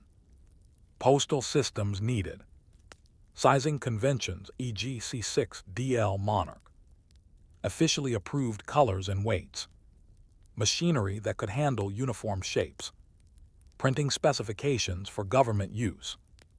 Governments began publishing envelope guidelines, including the positioning of the address, the location for postage, prohibitions against colored inks or non-rectangular forms to prevent fraud. By the 1850s, envelope manufacturers were thriving across Europe and the US. In England, Samuel Nesbitt produced over 1 million envelopes per week. In the US, George Nesbitt & Co. secured contracts to supply the US Post Office. In France, envelope production was centralized under state-licensed printers. These were not just paper products, they were now part of a nation's communication infrastructure. And they were increasingly used not only by private citizens, but by a growing class of clerks, civil servants, and factory foremen. The modern world, it seemed, required modern envelopes. Envelopes and the birth of bureaucracy. With the expansion of postal services, envelopes became central to tax collection, census administration, military recruitment, property registration, colonial communication. A government could now send a form letter to a village hundreds of miles away, enclosed, stamped, and bearing the seal of authority. It could demand a response. It could track delivery. And this led to a subtle shift. The envelope became not only a means of communication, but a symbol of obligation. To receive an envelope with an official crest or printed address was to know someone knows you exist, and they are waiting for you to reply. As the 19th century drew on, envelopes spread across the globe, from European capitals to colonial outposts, from city offices to rural schools. But what happens when envelopes become automated? When they carry not just letters, but bills, propaganda, ballots, and secrets. When they are mass-printed, sorted by machines, and used to shape public opinion. By the mid to late 19th century, envelopes were no longer rare, handcrafted objects. They were industrial units stacked, sorted, sealed, printed, and posted in numbers previously unimaginable. And as postal systems grew in complexity, the envelope became more than a wrapper. It became an interface between individuals and institutions, between privacy and policy, between identity and authority. The empire might not speak directly, but the envelope always arrived, automating the fold. The first major leap in envelope production came with the invention of envelope folding machines. In 1845, American inventor Edwin Hill patented a steam-powered machine that could cut, fold, and gum envelopes.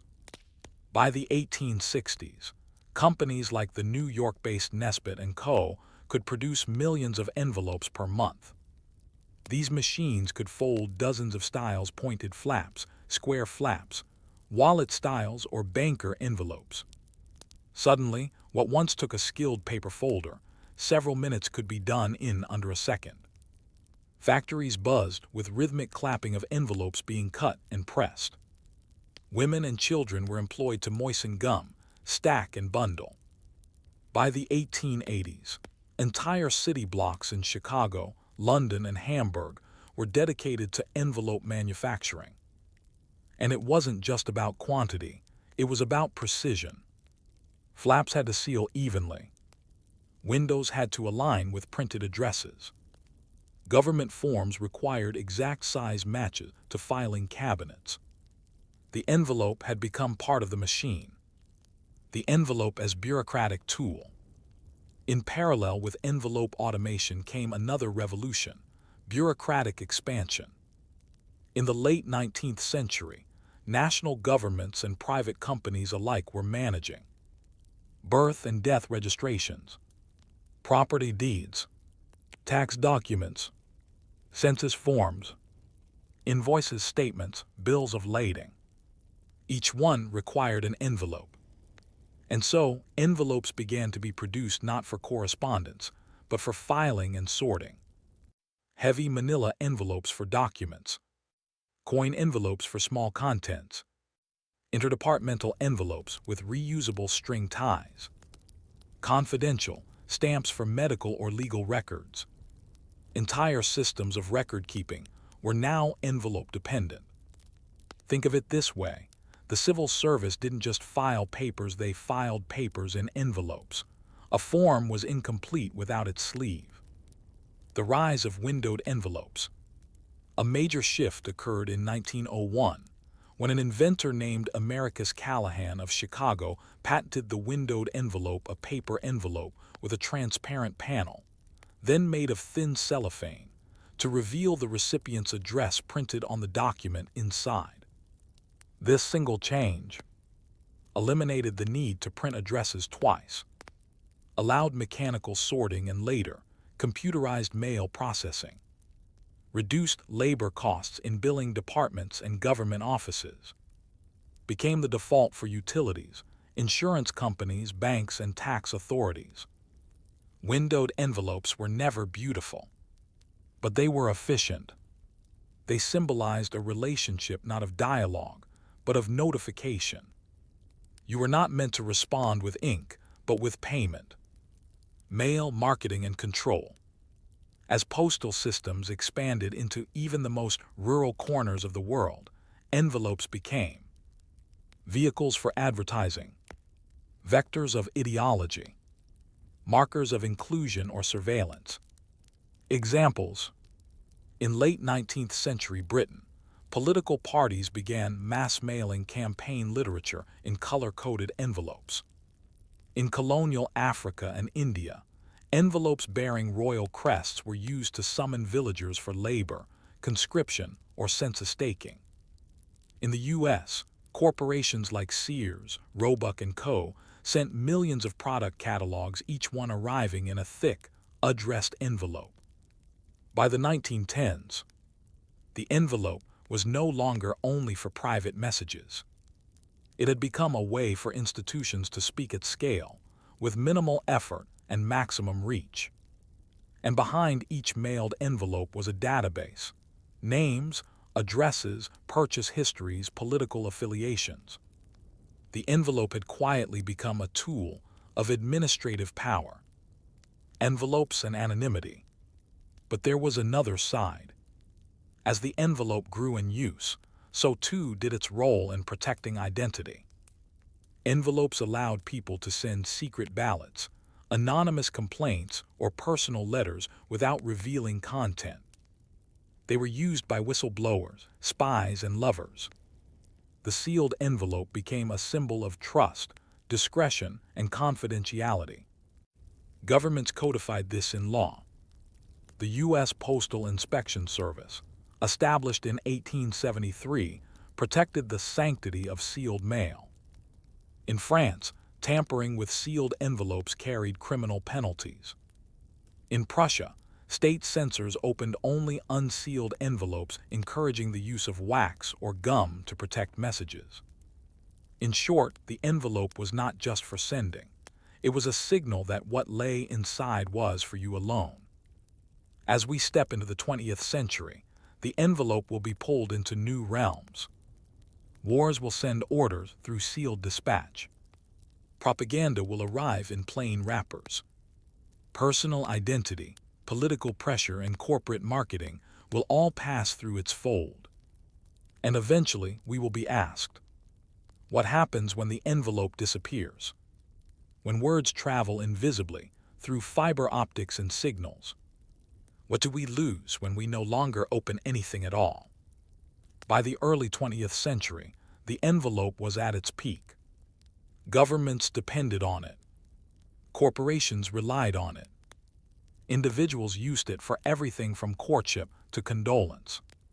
But the same forces that once required envelopes' industrialization, bureaucracy, standardization would soon begin to undo their dominance. Still, the envelope wouldn't vanish. Instead, it would adapt, symbolize, and eventually haunt the systems that replaced it. War and the sealed dispatch. During World War I and II, envelopes once again became indispensable. Orders sealed and hand-delivered to field commanders. Envelopes marked on active service that bypassed postage. Red-inked envelopes bearing official War Department communication. Letters from the front, often censored and resealed. In particular, notification envelopes, those carrying the dreaded phrase, "We regret to inform you," were designed not to stand out, but never to be mistaken. The envelope had become a messenger of finality. Its arrival could mean a son's death, a request to report for service, instructions for rationing or evacuation.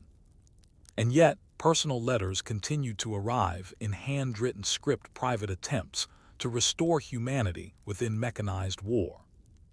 Each carried in an envelope, each a reminder. This communication is for you and only you. The envelope goes corporate. In the post-war decades, envelopes took on a new identity, the carrier of corporate voice.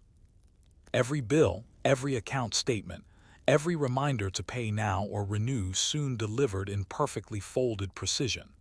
Envelopes were windowed to reduce labor, barcoded for machine sorting, bulk stamped under metered postage permits, mass mailed with ad inserts, coupons, and surveys. Entire office departments' accounts receivable, customer service, HR functioned through the language of outgoing envelopes. And in response, homes began to fill with incoming ones. Kitchen counters stacked with unopened bills, drawers filled with pension updates, bank changes, tax forms, annual tax envelopes printed in stern block letters. It was paper, but it was also process. The envelope told you, you owe something. You're being watched. You are a line item in a very large system. The envelope and identity. Yet despite their bureaucratic weight, envelopes also retained personal gravity. A university acceptance letter, thick and embossed. A condolence note, sealed in quiet colors. A legal summons, delivered in a plain manila sleeve. A handwritten letter with stamps carefully chosen. Envelopes continued to mark life's milestones, births, deaths, graduations, retirements. In immigrant communities, envelopes with remittance were folded carefully, addressed across oceans, carrying not just money but dignity. In resistance movements, anonymous letters in unmarked envelopes carried secrets, whistleblower testimonies, and truths governments feared.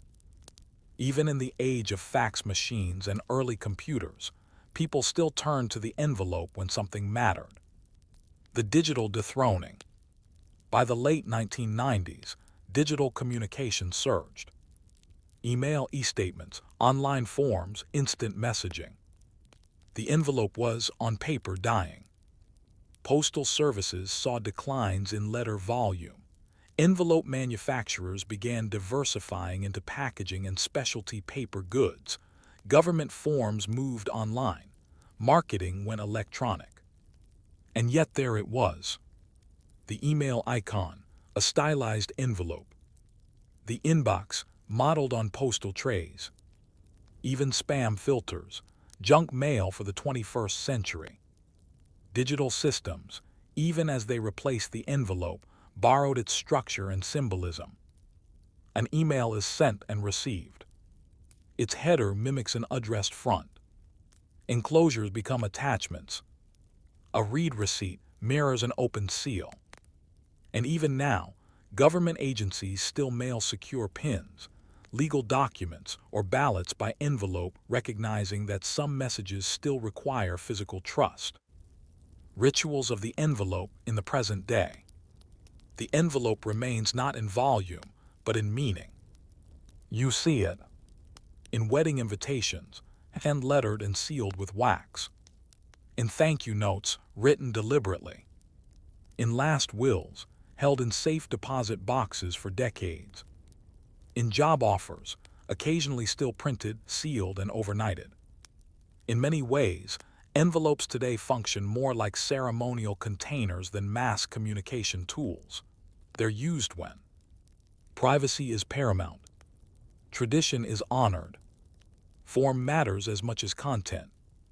We no longer need envelopes to speak, but we still turn to them when we want our words to feel real. The metaphor that lingers. Even as fewer envelopes pass through mailboxes, the language remains. Push the envelope to test boundaries. Sealed envelope bidding, confidential offers. Under separate envelope, private communications. Enveloping presence, something that wraps and holds. The envelope lives in our metaphors because it once did something powerful. It carried the world's intentions, sealed, sorted, and marked by human hands. Even now, we feel that residue. A final fold. From royal courts to war zones, from tax offices to wedding halls, from mailrooms to metaphor, the envelope has served as messenger, gatekeeper, witness, record, wrapper of both intimacy and bureaucracy. It is, perhaps, the most ordinary important object most of us will ever touch. So the next time you slide a finger under a paper flap, take a moment. Notice the weight, the crease, the adhesive, the silence before the message inside begins. And ask yourself, when was the last time something was sent to you not just delivered, but wrapped in intention? What message was worth the paper and the pause to be sent not just as data, but as presence? Today, ice is commonplace. It spills from dispensers. It's bagged and sold at gas stations. It clinks in every drink and quietly melts without comment. But there was a time not so long ago when ice was more precious than silverware, more difficult to move than gunpowder, and more prized than sugar. This is the story of how ice became a commodity, a symbol, and a logistical marvel. And it begins with a problem as old as civilization. How do you stay cool in a hot world? The pre-ice age, before artificial cold. For thousands of years, humans lived largely without ice. Most people had never touched it, seen it, or tasted it. In ancient Rome and Persia, elite families imported snow from nearby mountains, storing it in deep pits insulated with straw primitive ice houses. These were only available to the ruling classes and often melted before they could be used. In medieval Europe, some noble estates featured ice wells, circular underground chambers where ice or snow was packed for use during feasts. But for most of the world, water was drunk warm. Food was eaten fresh or salted. Spoilage was an everyday issue. Even in cold climates, preserving ice year-round was nearly impossible. This scarcity made coldness itself a luxury. To drink something chilled, or to see a block of crystal-clear ice on a tray, was to see wealth made visible. Enter Frederick Tudor, the Ice King of Boston. The man who would change everything was born in Boston in 1783. Frederick Tudor was not a scientist or an inventor, he was a merchant's son. But he had a vision few others could see, that frozen water could be harvested, stored, shipped, and sold as a commercial product. And so, in 1806, he did something most people thought was madness. He cut 130 tons of ice from a frozen Massachusetts pond. He chartered a ship. He set sail for the Caribbean, specifically to Martinique, where he hoped to sell ice to wealthy plantation owners. His cargo, blocks of frozen lake water, packed in sawdust and stacked in a ship's hold. The response: laughter, then amazement, then profit. Despite melting losses, Tudor managed to sell enough ice to turn a profit and return for more. And with that voyage, he founded the international ice trade. The ice trade takes shape. By the 1820s and 1830s, ice had become a profitable export from New England, a sought-after commodity in Cuba, Jamaica, Charleston, and New Orleans, a growing curiosity in tropical cities where locals lined up to touch it. Frederick Tudor expanded operations. He built ice houses near harbors in tropical cities, insulated with cork, sawdust, or even rice husks. He developed ice-cutting tools and sled systems for efficient harvesting. He experimented with pricing models, offering free samples and long-term contracts to entice buyers. Tudor understood something deeply important. Ice wasn't just a product, it was an experience.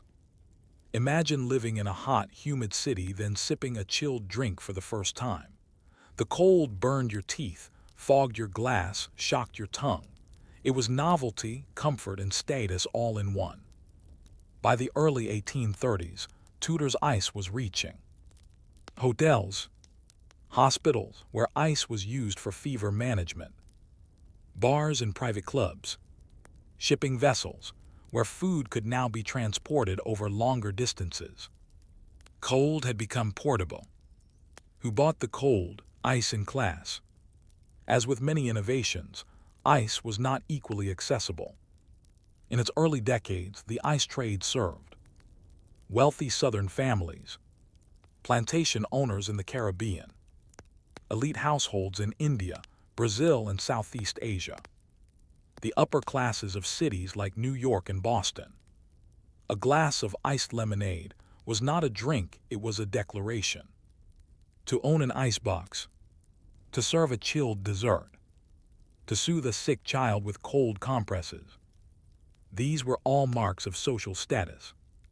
Meanwhile, the working poor continued to drink warm water, spoil their meats, and endure long summers without reprieve. But this inequality would not last forever. Ice in the city, infrastructure and delivery. To sustain demand, cities began building infrastructure around ice. By the 1830s, Boston had over a dozen ice storage warehouses. New York dockworkers unloaded ice year-round.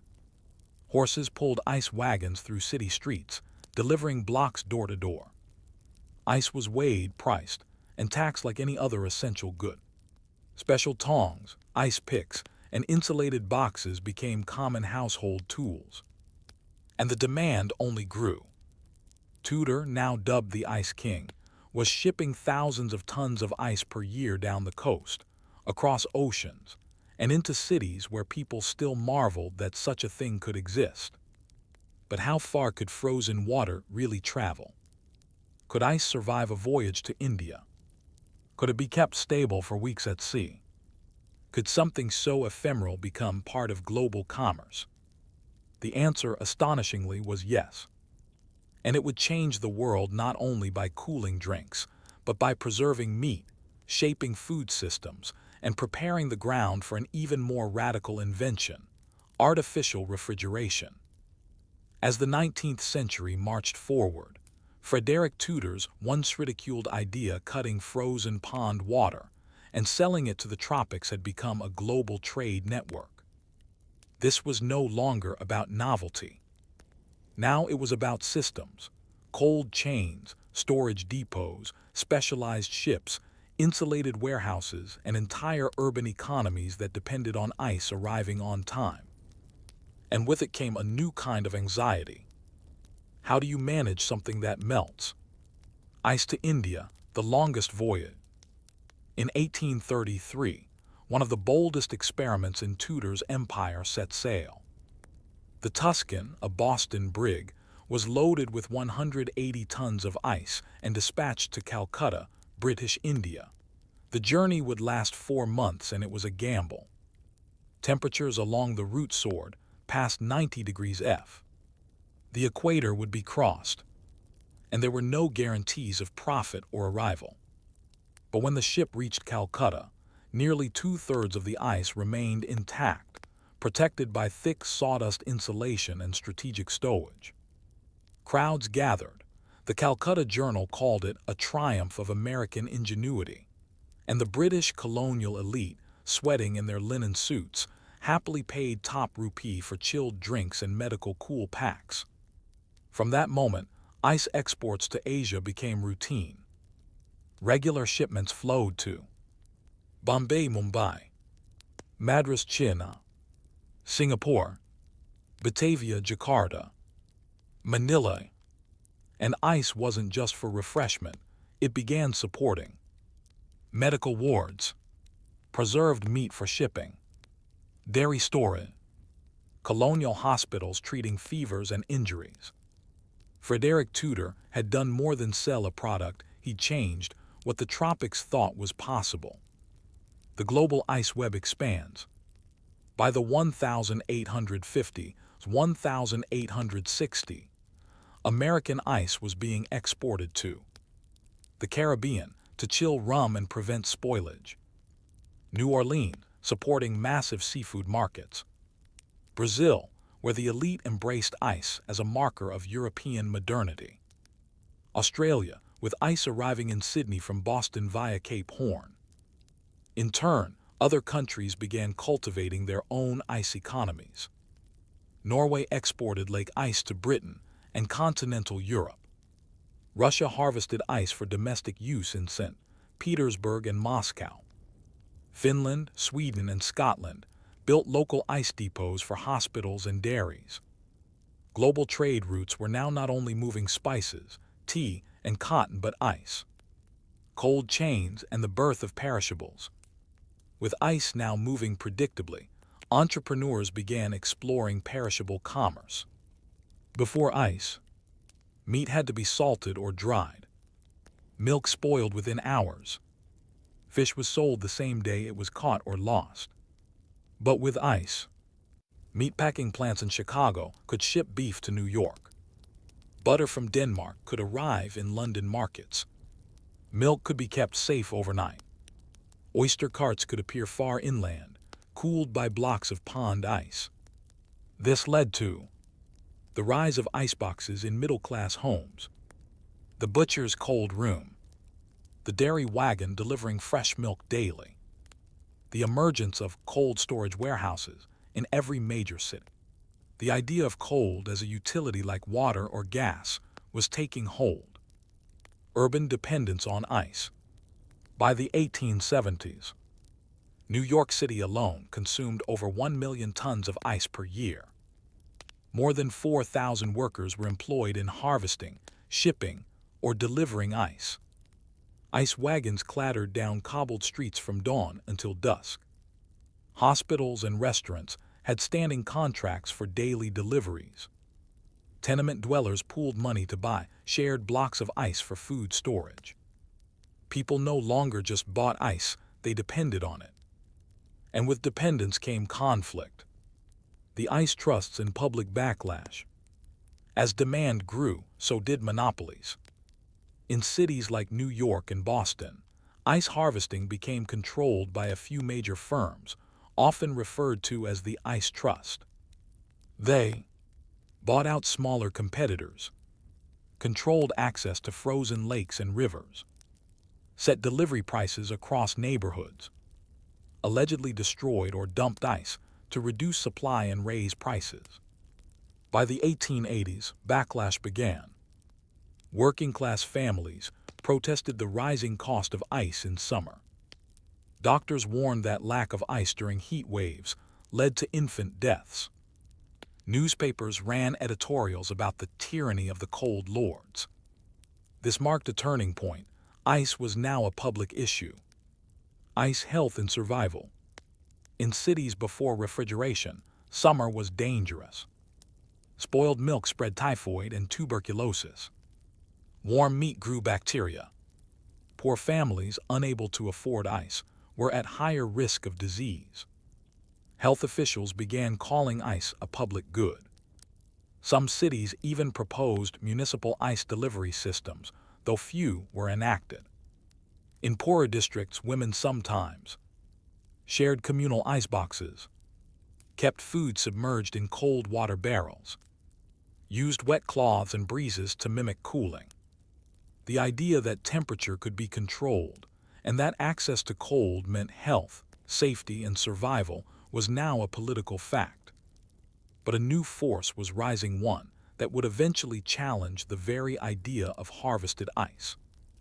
What if, instead of cutting and hauling ice from frozen lakes, we could make it? In the next chapter of this cold revolution, the invention of artificial refrigeration would begin to melt away the need for natural ice. And in doing so, it would challenge everything: the lakes, the wagons, the ice kings. By the end of the 19th century, the world had learned how to move ice. It had built a global network of cold depots, ice wagons, insulated warehouses, and perishable supply chains, all reliant on seasonal harvesting. But there was one flaw that would prove fatal. Ice still depended on weather. When lakes failed to freeze or summers were hotter than expected, cities panicked, prices spiked, spoilage soared, public health suffered. What people wanted was reliable cold. What they got next was a machine that could make it. Artificial refrigeration emerges. The invention of mechanical refrigeration had been brewing in scientific circles since the early 1800s. But in 1873, a breakthrough came when Carl von Linde, a German engineer, created a compression-based refrigeration system that could cool air efficiently and continuously. By the 1880s, commercial ice-making machines began appearing in urban breweries, meatpacking plants, hospitals and morgues, dairy processing facilities. These machines didn't need winter. They didn't rely on sawdust, lakes, or rail cars. They created ice on demand anywhere, anytime. At first, natural ice producers scoffed. Machine ice was expensive, unnatural, and required skilled operators. But by the 1890s, the tide was turning. Cities like Chicago, New Orleans, and Berlin began integrating ice factories into their cold supply chains.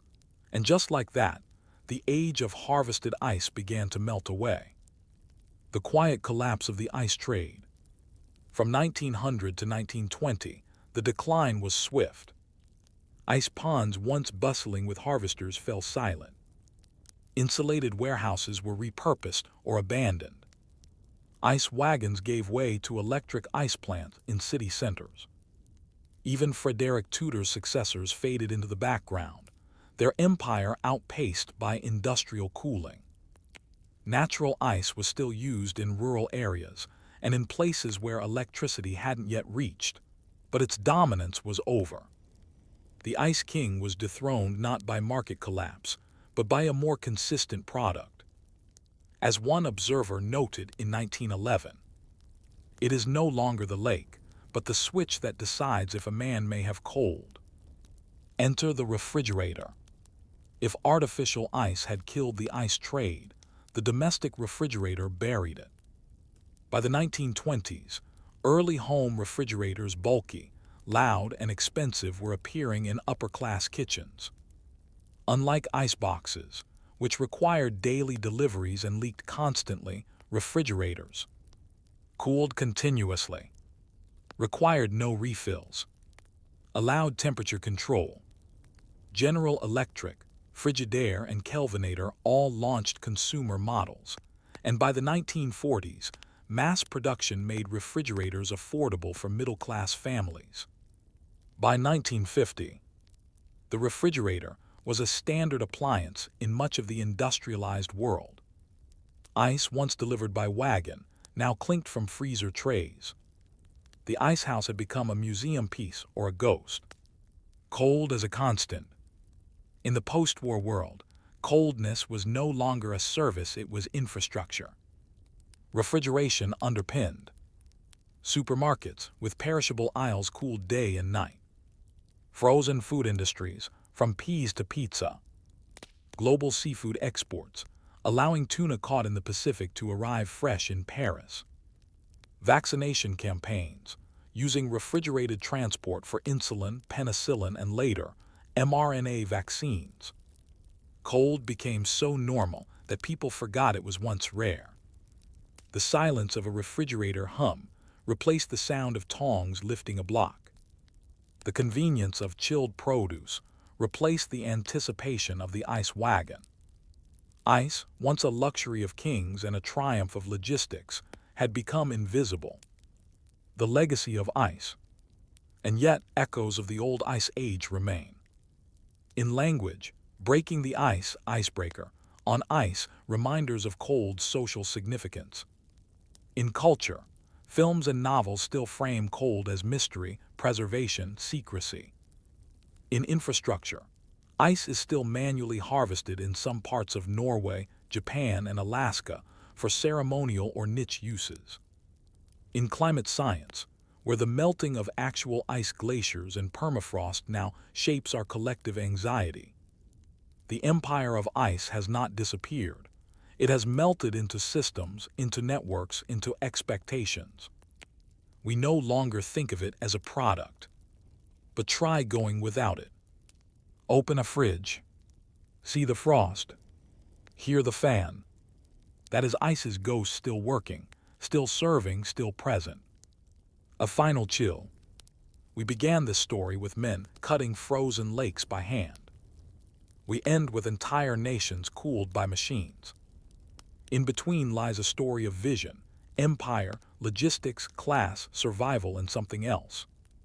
A reminder that even the most mundane comforts, a chilled drink, a safe cut of meat, a summer night with milk unspoiled, were once technological wonders. And so, the next time you hear an ice cube crack in your glass, pause. Think of the men who once rode blocks of frozen lake to steamships. Of women in tenements pooling pennies for a chipped cube. Of machines churning in Bombay to mimic the ponds of Boston. And ask yourself, what else have we made so common, we've forgotten how strange it truly is?